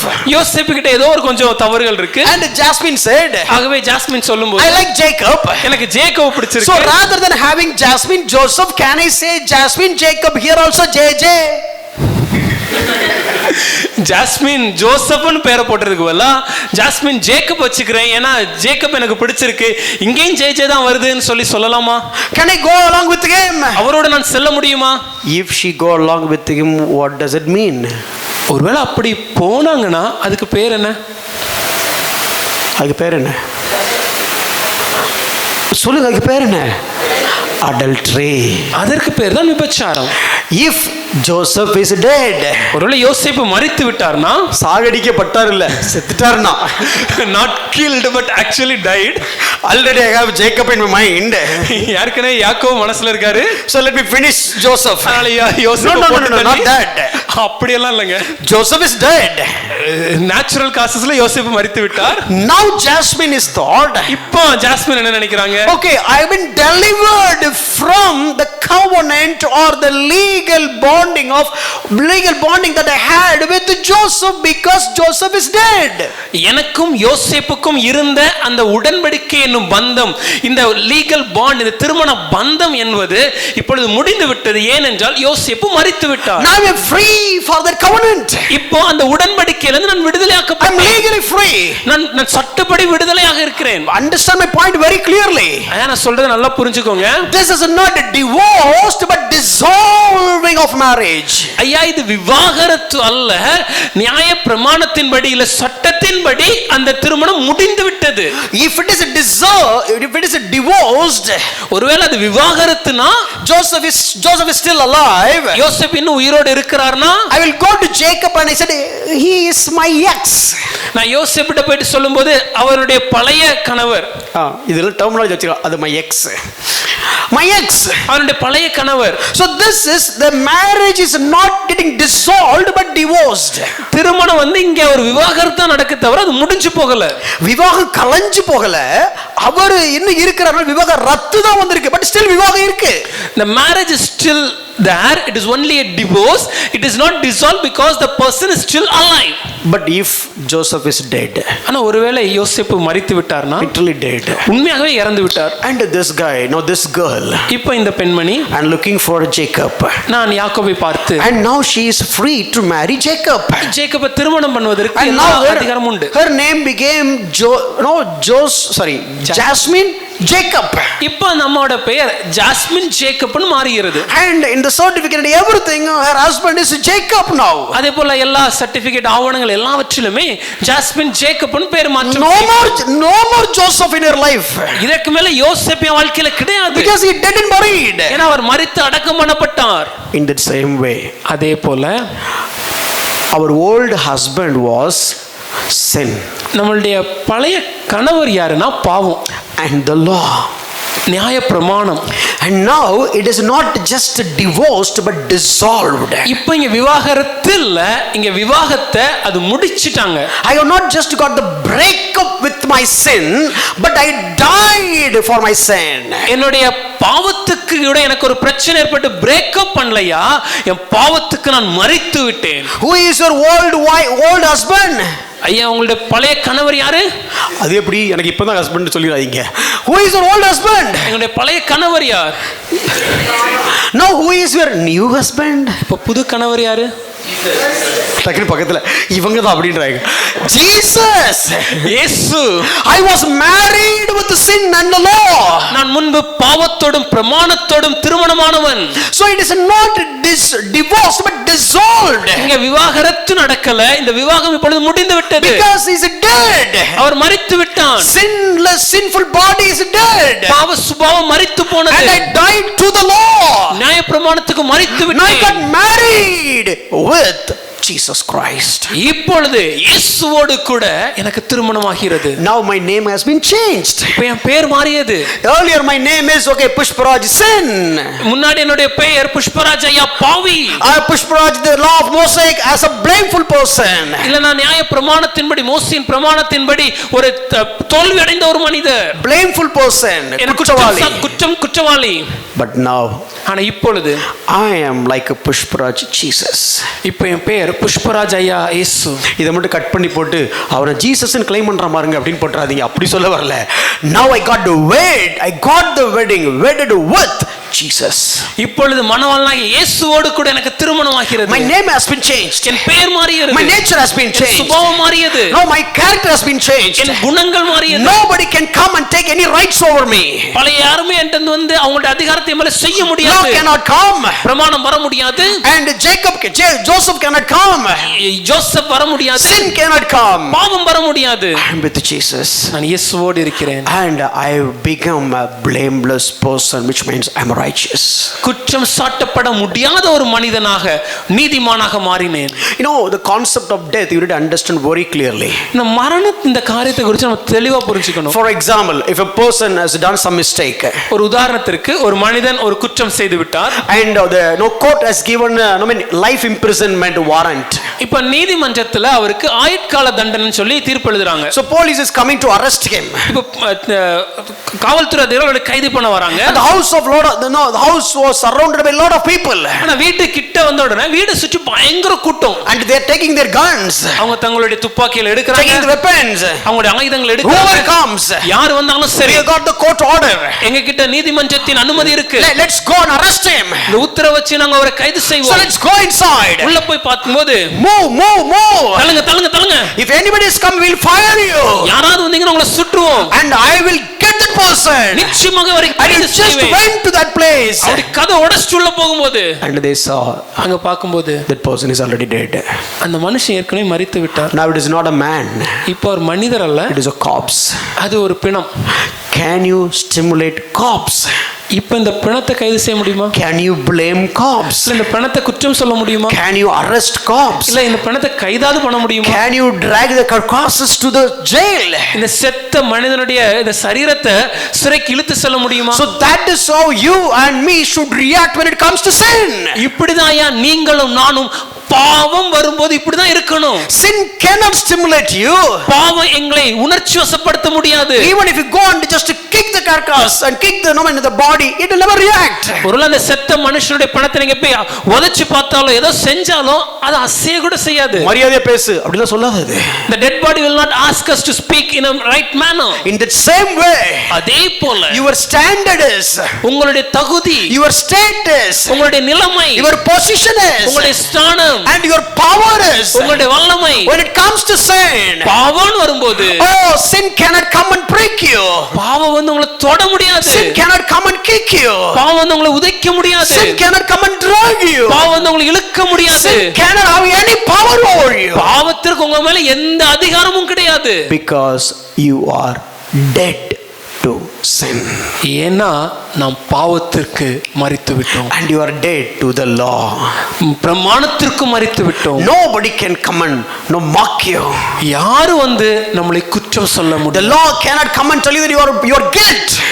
பிரமாணம் வந்து நம்மளை குற்றவாளின்னு சொல்ல முடியாது. Pushpra, you done this sin. ஐயா இந்த பாவம் செய்தீங்க. Pushpra, you got angry. கோபப்பட்டீங்க. Pushpra, you got irritated. ஐயா நீங்க irritate ஆனீங்க. You got jealous. பொறாமைப்பட்டீங்க. Look at all the sins that you have said, you have done it. நீங்க பண்ணிருக்கிற எல்லா பாவங்களையும் பாருங்க. And the law is pointing all my mistakes. என்னுடைய பிரமாணங்கள் என்னை பார்த்து என்னுடைய பாவங்களை குறிக்கிறது. And I am telling to the law. ஆனா நான் பிரமாணத்தை பார்த்து சொல்வேன். My dear law, எனக்கு அன்பான பிரமாணம். my relationship with you is over. உனக்கும் எனக்கு உண்டான தொடர்பு முடிஞ்சிடுச்சு. And my relationship with the sin is over. எனக்கும் பாவத்துக்கு உண்டான தொடர்பு முடிஞ்சிடுச்சு. And all you said is right. சொன்னெல்லாம் உண்மைதான். But ஆனால் all these sins have been cleansed by the blood that Jesus shed on the cross, and I am clean. Amen. Amen. இந்த எல்லா பாவங்களையும் எனக்காக சிலுவையிலே இயேசுவானவர் சிந்தின இரத்தத்தினாலே தோய்க்கப்பட்டதனால நான் சுத்தமான பரிசுத்தவானாய் மாறிவிட்டேன். Since I got baptized unto Christ, கிறிஸ்துவோடு கூட பெற்ற ஞானஸ்நானத்தினாலே the first thing I said, முதலாவது நடந்த காரியம் I am dead for sin. பாவத்துக்கு மரித்து விட்டேன். Second one, இரண்டாவது I am dead for law. பிரமாணத்துக்கு மரித்து விட்டேன். No more dead is law is my husband. இதுக்கு பின்னாடி பிரமாணம் என்னுடைய எஜமான் அல்ல. He is my husband. அவரே என்னுடைய மணவாளன். He is my my bridegroom. அவரே என்னுடைய மணவாளன். And the third thing, மூன்றாவது, with this I'll finish, இதோட நான் முடிக்க போறேன். I have delivered from the world. நான் உலகத்திற்கும் மரித்தவனானேன். Hallelujah. Hallelujah. உலகத்துக்கு மரித்தவன் என்ன எப்படி வச்சுக்கிறது? How can I claim that I am delivered to the world? Brother, I am free from sin. Super, praise God. ஐயா பாவத்திலிருந்து எனக்கு விடுதலை. And I became, கர்த்தர் நல்லவர். I became the bride of Jesus Christ. Praise God. கர்த்தருக்கு மணவாட்டியாகி விட்டேன். கர்த்தர் நல்லவர். Brother, you are dead to the world. ஐயா நீங்க உலகத்துக்கும் மரித்தவர்கள். You are crucified to the world. உலகத்திற்கும் சிலுவையில் அறையப்பட்டீர்கள். All the worldly desires will not make any impact in you. உலகத்தின் எந்த ஆசாபாசங்களும் உங்க வாழ்க்கையில எந்த தடைகளும் ஏற்படுத்தாது. You cannot live like other worldly person. உலகத்துல இருக்கிற மற்றவங்க மாதிரி நீங்க வாழ முடியாது. You don't feel like living like the other worldly person. உலகத்துல இருக்கிற ஒரு மனுஷன் வாழ்கிற வாழ்க்கை வாழ நீங்க நினைக்க முடியாது. All his worldly desires will never occur in me. அவர்களுடைய உலக இச்சைகள் எல்லாம் என் வாழ்க்கையில் ஏற்படாது. If I died to sin, நான் பாவத்துக்கு மரித்தேனா, if I died to the law, பிரமாணத்துக்கு மரித்தேனா, if I baptism unto Christ, கிறிஸ்துவோடு கூட ஞானஸ்நானம் பெற்றேன் என்றால், let me tell you the evidence. அதற்கான அறிகுறியில் அதற்கான விளக்கம் எங்க இருக்கும்னா, You will start hate the world. உலகத்தை நீங்க வெறுக்க ஆரம்பிப்பீங்க. How many of you here hating the world? இங்க இருக்கிற எத்தனை பேர் உலகத்தை வெறுத்து கொண்டிருக்கிறோம்? How many of you loving the world? எத்தனை பேர் உலகத்தை நேசிக்கிறோம்? Okay. How many of you deaf here? எத்தனை பேருக்கு காது கேட்கல? How many of you don't understand English, either English or Tamil? ஆங்கிலம் தமிழ் புரியாதவங்க யாராவது இருக்கிறீங்களா? அவங்க இயேசு கிறிஸ்து மாதிரி நேற்றும் இன்றும் என்றும் மாறாதவர்கள். திருப்பி கேட்கிறேன், how many of you love the world? எத்தனை பேர் உலகத்தை நேசிக்கிறோம்? யாரும் தூக்கல. How many of you hate the world? எத்தனை பேர் உலகத்தை வெறுக்கிறோம்? திருப்பி கேட்டா சரி. Okay, by by. மெசேஜ் எப்போ முடிப்பீங்க? டாடா, டைம் ஆயிடுச்சு.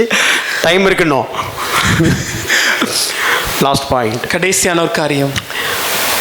as much as it is true that I am dead to sin, in that same way I am dead to the world as well. ஐயா நான் பாவத்துக்கு மரித்தவன் என்பது எந்த அளவுக்கு என் வாழ்க்கையில உண்மையோ அதே அளவுக்கு என் வாழ்க்கையில நான் இந்த உலகத்திற்கும் மரித்தவன் என்பது உண்மையா இருக்கணும். So much to say, but quickly few things. நிறைய காரியம் இருக்கு, விரைவாக சில காரியம் மட்டும் சொல்றேன். Down Galatians 6:14. கலாத்தியர் 6:14. No, I said I have been crucified with Jesus. நான் இயேசுவோடு சிலுவையில் அறையப்பட்டேன்னு சொன்னேன்ல. But here look at what Paul says. ஆனா பவுல் இங்க என்ன சொல்றாரு பாருங்க. But far be it from me to boast except in the cross of our Lord Jesus Christ, by which the world has been crucified to me and I to the world.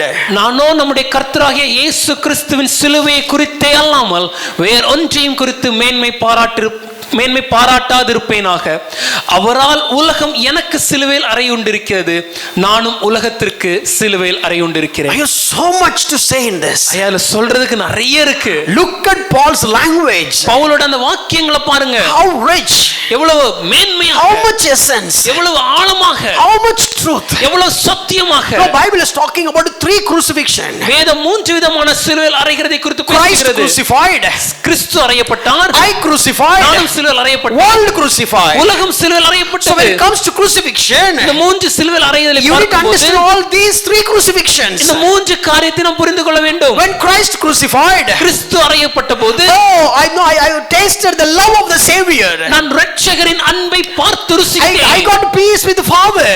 தேவனோடு எனக்கு சமாதானம் The உண்டாயிற்று. reconciliation is done. ஒப்புரவாக்குதல் நடந்தது. The atonement process is done. நிவாரண பலி செய்து முடித்தாயிற்று. Thank God Christ has been crucified. எனக்காக கிறிஸ்து மரித்ததற்காக தேவனே உமக்கு நன்றி. I got peace with God. எனக்கு தேவனோடு ஒரு சமாதானம் I have ஏற்பட்டது. access to God. தேவனிடத்தில் நேரடியாக பிரவேசிக்க I can முடியும். call him as Abba Father. அவரை அப்பா பிதாவை அழைக்க முடியும். Oh, thank you Jesus for Christ crucified. ஏ தேவனே இயேசுவை எனக்காக சிலுவையில் அறைந்ததற்காக உமக்கு நன்றி. And other one, இரண்டாவது, I have got crucified. நான் சிலுவையில் அறையப்பட்டேன். When? எப்பொழுது? With Jesus. இயேசுவோடு. When Father God crucified Jesus Christ, He crucified myself along with Him. எப்பொழுது எப்பொழுது பிதாவாகிய தேவன் இயேசுவை சிலுவையில் அறைந்தாரோ அப்பொழுதே நானும் இயேசுவோடு கூட சிலுவையில் அறையப்பட்டேன். Oh, that is wonderful. ஐயா, இது எவ்வளவு அருமையானது. That is precious. அது அற்புதமானது. My sinfulness is dead. என்னுடைய பாவ சுபாவம் மரித்து விட்டது. My sinful body has been crucified. என்னுடைய பாவ சரீரம் அடக்கம் The பண்ணப்பட்டாயிற்று. sinful nature is gone. பாவ சுபாவம் கடந்து விட்டது. I became holy. நான் பரிசுத்தவானானேன். I became righteous. நீதிமானானேன். I got engrafted with the nature of Christ. நான் கிறிஸ்துவின் சுபாவத்துடன் இணைக்கப்பட்டவனானேன். All my sinfulness is just buried. என்னுடைய பாவங்கள் எல்லாம் அது அடக்கம் செய்யப்பட்டது. Praise God, for I have been crucified with Jesus Christ. நான் இயேசு கிறிஸ்துவுடனே சிலுவையில் அறையப்பட்டதற்காக தேவனே உமக்கு நன்றி. So Christ crucified. Kristu அறையப்பட்டார். Praise God for that. தேவனே உமக்கு நன்றி. I crucified நான் with அறையப்பட்டேன். Christ. கிறிஸ்துவோடு கூட அறையப்பட்டேன். Super, thank you God. தேவனே உமக்கு நன்றி. இது ரெண்டு உண்மைன்னா If these two things are true, அதை எங்க பார்க்கலாம்னா where I can see all these things, இப்ப நான் சொல்றதுல பார்க்கலாம். it's based on what I'm going to preach now. Brother, நான் வாட்டர் பேப்டிசம் எடுத்துட்டேன் பிரதர், அங்க பார்க்க முடியாது. It is not about whether I taken water baptism. You cannot find in that. Brother, immersed baptism brother. ஐயா, நான் மூழ்கி ஞானஸ்நானம் எடுத்தேன். And the pastor, no, he is like a holy man brother. ஐயா, எனக்கு ஞானஸ்நானம் கொடுத்த போதகர் அவர் ரொம்ப பரிசுத்தமான. Brother, I got baptism in Jordan brother. நான் யோர்தான்ல போய் ஞானஸ்நானம் எடுத்தேனாக்கும். யோர்தான்ல எடுத்தாலும் சரி, கூவத்துல எடுத்தாலும் சரி. Whether you take in the Jordan river or the Kuvam river, Whether the first 2 points is true or not, that can be seen the third crucifixion. நான் சொன்ன முதல் 2 சிலுவையில் அறைந்தது உங்க வாழ்க்கையில உண்மையா இல்லையா என்பதை இப்ப நான் சொல்ல போற இந்த 3வது சிலுவையில் அறையிறது நடந்துச்சுன்னா அதன் மூலமா நாங்க கண்டுகொள்ள முடியும். If really Christ crucified, உண்மையாகவே கிறிஸ்து சிலுவையில் அறையப்பட்டால், if you really got crucified with Christ, உண்மையாகவே கிறிஸ்துவோடு சிலுவையில் நீங்கள் அறையப்பட்டீர்கள் என்றால், if these two things are real in your life, இந்த 2 காரியங்களும் உங்க வாழ்க்கையில உண்மையா நடந்திருக்குன்னா, the third crucifixion is the evidence. இந்த 3வது சொல்கிற இந்த சிலுவையில் அறைவதுதான் அதுக்கான சாட்சி. மீன் அப்பப்போ உயிரோட செத்தும் இருக்கும், அது எனக்கு புரியுது. The fish can sometimes be alive and dead at the same time. I mean, it is going to die, மரிக்க போகுது, but still it's jump and so on. நான் அந்த உயிர் இருக்கனால துடிச்சிட்டு இருக்கு. But the real test is, ஆனா உண்மையான தேர்வு எங்கனா this third crucifixion. இந்த 3வது சிலுவையில் அறைவது. No wonderful language that Paul said. Pavul எவ்வளவு அருமையாக அதை சொல்லி இருக்கிறார். World has crucified to me, உலகம் எனக்கு சிலுவையில் அறையுண்டிருக்கிறது, I have crucified to the world. நான் உலகத்திற்கு சிலுவையில் I அறையுண்டிருக்கிறேன். just give an imaginary picture and move on. ஒரு கற்பனையான ஒரு படத்தை காண்பிக்கிறேன். For example, ஒரு உதாரணம், this is Mr. Paul. என்ன பவுல் அடிகளார்னு வச்சுக்கோங்க. இப்போ என்ன சொன்னா அசிங்கமா இருக்கும்ல, this is Mr. Paul. Pavul அடிகளார்னு வச்சுக்கோங்க. And this Paul, he said, I have got crucified. Pavul சொல்லும்போது நான் சிலுவையில் அறையுண்டேன். So now this Paul has crucified. இப்பொழுது பவுல் சிலுவையில் அறையுண்டார். And now he is crucified for the world. இப்போ பவுல் சிலுவையில் அறையுண்டதற்காக, So Paul is crucified. Pavul சிலுவையில் அறையுண்டார். சொல்லல பாத்தீங்களா? Paul has got crucified. Pavul சிலுவையில் அறையுண்டார். அவர் அடிக்கடி crucify பழக்கம் வர, டக்குனு crucify கையில் அப்படின்றாரு. Okay, now Paul has got crucified. Pavul சிலுவையில் அறையுண்டார். Now this is entire world. இது மொத்த உலகம். Now the entire world is மொத்த உலகமும் just mocking him. அவரை ஏளனம் செய்கிறது. Oh, you don't have this. அவ வாழ்க்கையில இல்லையா? You don't have bungalow. வீடு இல்லையா? You don't have Audi. இல்ல கார் இல்லையா? You don't have BMW. BMW இல்லையா? Oh, you are having just this dress. இந்த சின்ன உடையை தான் வச்சிருக்கீங்களா? Why don't you buy like this? அந்த மாதிரி பெரிய உடை Why வாங்கலையா? don't you live like this? ஏன் இவங்கள போல வாழ Hey முடியாதா? fool. பைத்தியக்காரனே. Not him. Paul. பவுலே, You are a fool. நீங்க பைத்தியக்காரன். You lost everything. எல்லாவற்றையும் You இழந்தீங்க. lost your job. வேலை இழந்தீங்க. You lost your position. தானத்தை இழந்தீங்க. You lost your money.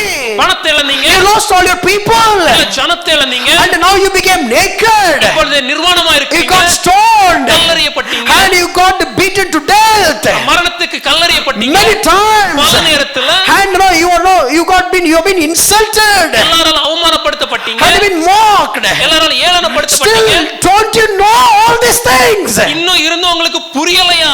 இவ்வளவு சொல்லி அப்படியே நிக்காம வர அசையாம. Have it done all these things and still standing still? தெரியாம தட்டிட்டேன். This is what really Paul crucified to the world. உண்மையாகவே பவுல் சிலுவையில் அறைந்தேன் என்று சொல்லும்போது இதுதான் அது. Look at the image. இந்த படத்தை பாருங்க. See, in this image, இந்த படத்துல this is now gibbeting. This terminology is gibbeting. இந்த காரியத்தோட பெயர் என்ன? ஜிபெட்டிங். No, what they will do is, என்ன செய்வாங்கன்னா, if there is a criminal, ஒரு குற்றவாளி இருந்தா for the government, அரசாங்கத்துக்கு விரோதமாக, what they will do is, அவங்க என்ன செய்வாங்க? they will kill the criminal, அந்த குற்றவாளியை கொலை செய்து, and they will hang him like as a spectacle. எல்லாருக்கும் பார்க்கும்படியாக ஒரு காட்சி பொருளாக அவங்களை தொங்க விடுவாங்க. So like a gallows type of structure. அது ஒரு கூண்டு மாதிரியான ஒரு பகுதி. So the man is dead, அந்த மனுஷன் மரித்து விட்டான், and the dying body is hanging on. அந்த மரித்த சடலம் மேல இருந்து தொங்க விடப்பட்டிருக்கும். So it's for a public display. எல்லா ஜனங்களுக்கும் காட்சி So பொருளாக. it's like all the people, those who are passing by, அந்த இடத்துல செல்கிற எல்லா ஜனங்களும் they look at him. அவனை பார்க்கும்போது, At one point of view he was a terrorist. ஒரு காலத்துல இவன் பெரிய ஒரு குற்றவாளி இல்லையா? We were afraid of him. அவனை பார்த்து நம்ம பயந்தோமே. No, whenever this guy is coming, I'll run away. அவன் இந்த ஏரியா வந்தாலே நான் அந்த இடத்துக்கு பயந்து ஓடிடுவேன். And this guy was the greatest threat. அவன் மிகப்பெரிய ஒரு பயங்கரவாதி. And now he is dead. இப்போ மரிச்சிட்டாங்க. And take a stone கல் எடுத்து and throw towards that cage. அவன் மேல அந்த கூண்டுக்கு மேல எரிஞ்சு, But still he will not hit me back, or he will not anything to me. அப்படி எரிஞ்சா கூட அவன் என்னை திரும்பி எதுவும் செய்ய முடியாது, அவரால் என்னை திரும்ப தாக்க முடியாது. This is what really crucified. உண்மையாகவே மரித்தேன் என்று சொல்லும்போது இதுதான் அர்த்தம். When Paul was crucified, Pavul சிலுவையில் அறையப்பட்ட போது the entire world is just throwing stones. இந்த முழு உலகமும் கற்களை எரிகிறது. The entire world is just mocking him. முழு உலகம் அவரை ஏளனம் செய்கிறது. But Paul is not at all responsive to any of these mockings. ஆனா இந்த எல்லா ஜனங்களுடைய ஏளனத்திற்கும் பவுல் எந்த ஒரு பதிலையும் சொல்றது இல்ல. When they said, okay, see, we are rich, ஐயா நாங்க பணக்காரங்க, you are pathetic. என்ன இருக்கு இவங்கிட்ட? Look at my children. என் பிள்ளைங்களை பாருங்க, No, how they are living. எப்படி வாழ்றாங்க. Look at our lifestyle. எங்க வாழ்க்கை முறை. Poor pathetic Paul. என்ன பவுல் இவ்வளவு கேவலமான வாழ்க்கை. But Paul is already dead ஆனா பவுல் ஏற்கனவே அதுக்கு மரித்து விட்டார். for the world. உலகத்திற்கு. If this had happened to your life, உங்க வாழ்க்கையில் இது நடந்துச்சுனா, or if this is keep happening in your life, அனுதினமும் உங்க வாழ்க்கையில் இது நடக்குதுனா, if this crucifixion is on in your life, இந்த சிலுவையில் அறைவது உங்க வாழ்க்கையில் உண்மையாக இருக்குதுனா, the first true crucifixion I spoke, that was true in your life. முதலாவதாக நான் சொன்ன அந்த ரெண்டு சிலுவையில் அறைகிற காரியமும் உங்க வாழ்க்கையில உண்மையான அர்த்தம். Hallelujah. Hallelujah. How many of you like the sermon? எத்தனை பேருக்கு இந்த செய்தி பிடிச்சிருக்கு? This is the truth. இதுதான் சத்தியம். If you really dead for the world, then you are died in Christ. உண்மையாகவே உலகத்திற்கு நான் மரித்து விட்டேன் என்றால் அப்போதான் உண்மையாகவே நான் கிறிஸ்துவோட மரித்திருக்கிறேன் என்று அர்த்தம். நீங்க கிறிஸ்துவோட உண்மையிலே மரிச்சிருக்கீங்கிறதுக்கு அடையாளமே என்னன்னா, நீங்க உலகத்துக்கு மரிச்சிருக்கீங்கிறது தான். The only evidence to prove that I am dead to sin is the way we live as dead to the world. 5 minutes, I'll finish. 5 நிமிஷத்துல நான் முடிக்க போறேன். Look at Paul said, I crucified for the world. Pavul சொல்லும்போது உலகத்திற்கு நான் அறையப்பட்டேன். Now அதே போல the other way, மறுபடியும் மாற்றி சொன்னா, the world is crucified இந்த உலகம், and Paul is here, Pavul இங்க இருக்கும்போது, and Paul is looking at the world. Pavul உலகத்தை பார்க்கும்போது What a fame! எவ்வளவு அருமையான உயர்வு. Earlier this fame was dragging me. முன்னே இந்த உயர்வு அவரை இழுத்தது. Now this fame is dead. இப்போ அந்த உயர்வு எல்லாம் மரிச்சு போச்சு. Earlier this money முன்னே இந்த பணம் was a great threat for me. அது எனக்கு மிகப்பெரிய ஆபத்து. That money was dragging me towards it. அந்த பணம் எனக்கு கவர்ந்து இழுத்து கொண்டது. Now this money is dead. இப்போ அந்த பணம் போயிடுச்சுங்க. I don't care about money. பணத்தை குறித்து கவலைப்பட. Earlier my prestige was my threat. முன்னாடி என்னுடைய அந்தஸ்து எனக்கு மிகப்பெரிய ஆபத்து. If people don't treat me properly, எனக்குரிய கௌரவத்தை அவங்க கொடுக்கலனா, if people don't respect me properly, எனக்குரிய மரியாதையை கொடுக்கலனா, I'll become rage. கோபக்காரனா மாறுவேன். But now that is dead. இப்போ அதுவும் மரித்து போயிடுச்சு. The riches of the world, உலகத்தின் ஆஸ்திகள், the lust of the world, உலகத்தின் இச்சைகள், and the beauties of the world, உலகத்தின் ஐஸ்வரியங்கள், and all the good things or whatever it is, all of the world are dead to me. உலகத்துல எல்லா விதமான செல்வங்களும் எல்லா விதமான ஐஸ்வர்யங்களும் எனக்கு மரித்து விட்டது. முன்னால அந்த பணம் அங்க டான்ஸ் ஆடும்போது கொஞ்சம் அப்படியே இழுக்கப்பட்டேன்.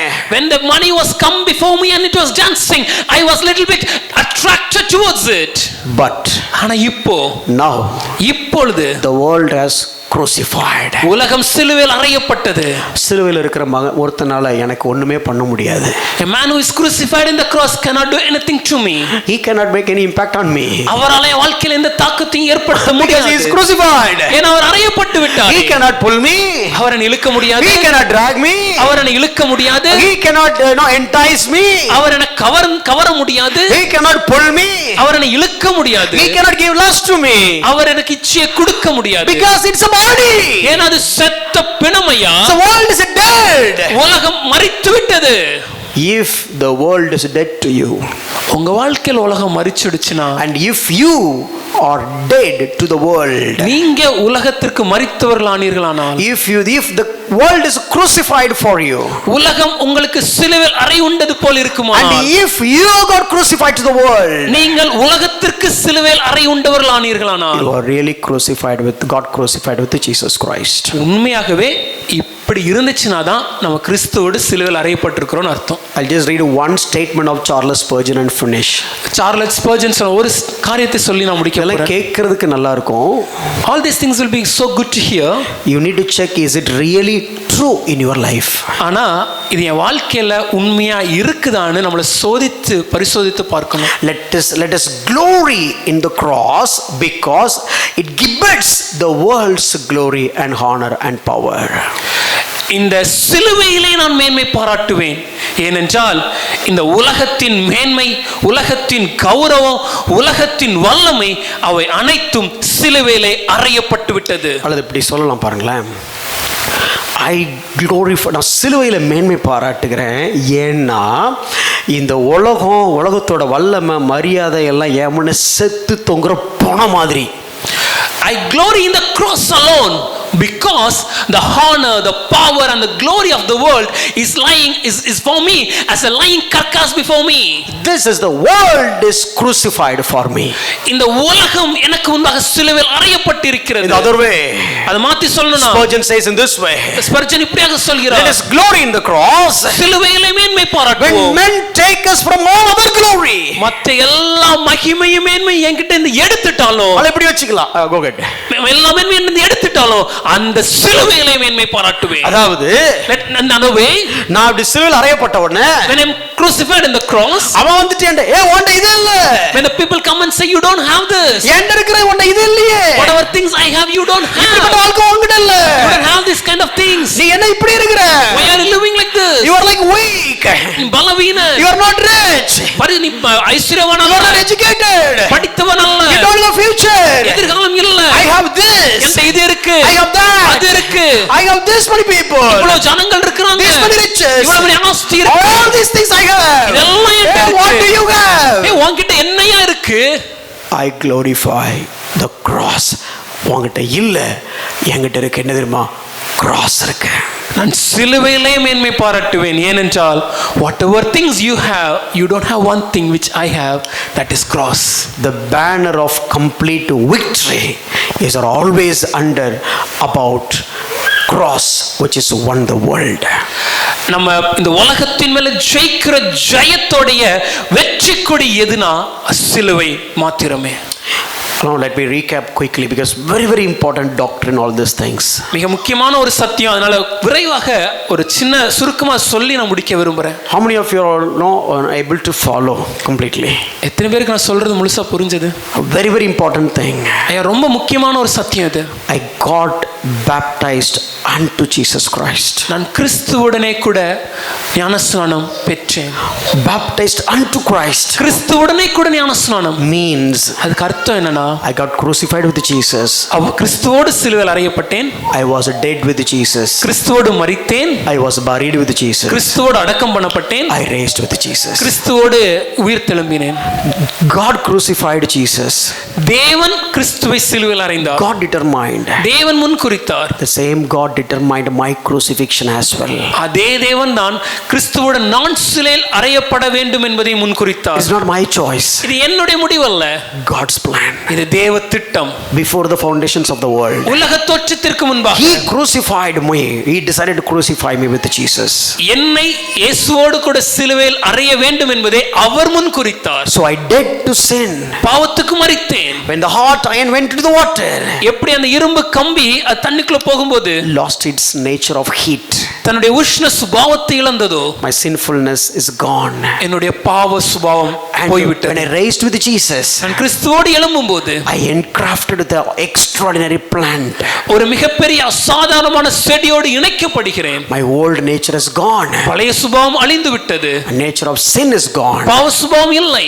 Nature of righteousness came into me. நீதியின் சுபாவத்தை நான் தரித்துக் So கொள்கிறேன். now because of baptism unto Christ, what I can do? இப்போ கிறிஸ்துவுடனே கூட ஞானஸ்நானம் பெற்ற எனக்கு வாழ்க்கையில் என்ன நடக்கும்? 3 things we have studied. 3 காரியங்கள். 1, முதலாவது, God delivered from sin. பாவத்திலிருந்து எனக்கு விடுதலை. Not about my feelings. ஐயா எனக்கு என்ன தோணுதுங்கிறது இல்ல, It is about the facts. வசனம் என்ன சொல்லுதுங்கிறது. Sometimes on and off. சில நேரம் தவறுகிறேன். But the ultimate destiny is ஆனா என்னுடைய முடிவு எங்கனா, I am saint. நான் பரிசுத்தவான். Delivered from sin.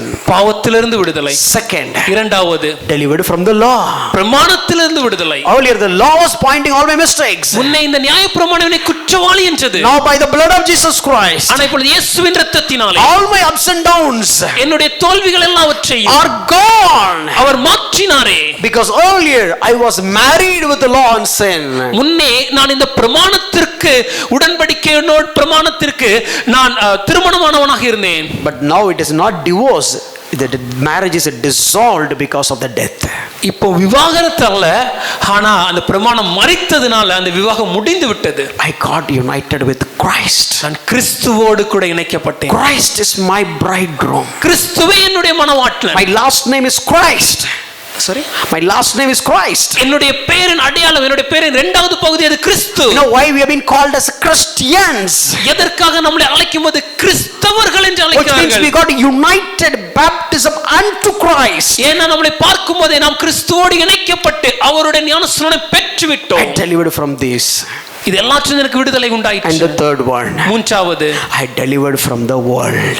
உலகத்திலிருந்து விடுதலை. World cannot pull me. உலகம் என்னை இழுக்க முடியாது. I cannot get attracted by the world. உலகம் என்னை கவர்ந்து இழுக்காது. I will not pull the world. நான் உலகத்தை இழுக்க மாட்டேன். And the world cannot pull me. உலகமும் என்னை இழுக்க முடியாது. Because as for me, the world is crucified. ஏன்னா என்ன பொறுத்த வரைக்கும் இந்த உலகம் சிலுவையில் அறையப்பட்டது. And as for me, என்னை பொறுத்த வரைக்கும் I am crucified to the world. நானும் உலகத்துக்கு சிலுவையில் அறையப்பட்டேன். அந்த உலகம் எனக்கு செத்துடுச்சு, அந்த உலகத்துக்கு நான் செத்துட்டேன். I am dead to the world and the world is dead to me. I will not go and grab something from the world. உலகத்திலிருந்து ஏதோ ஒன்று போய் நான் அபகரிக்க மாட்டேன். Because என்ன பொறுத்த வரைக்கும் உலகம் செத்து போயிடுச்சு. Because unto me the world is dead. And the world will not come and grab me.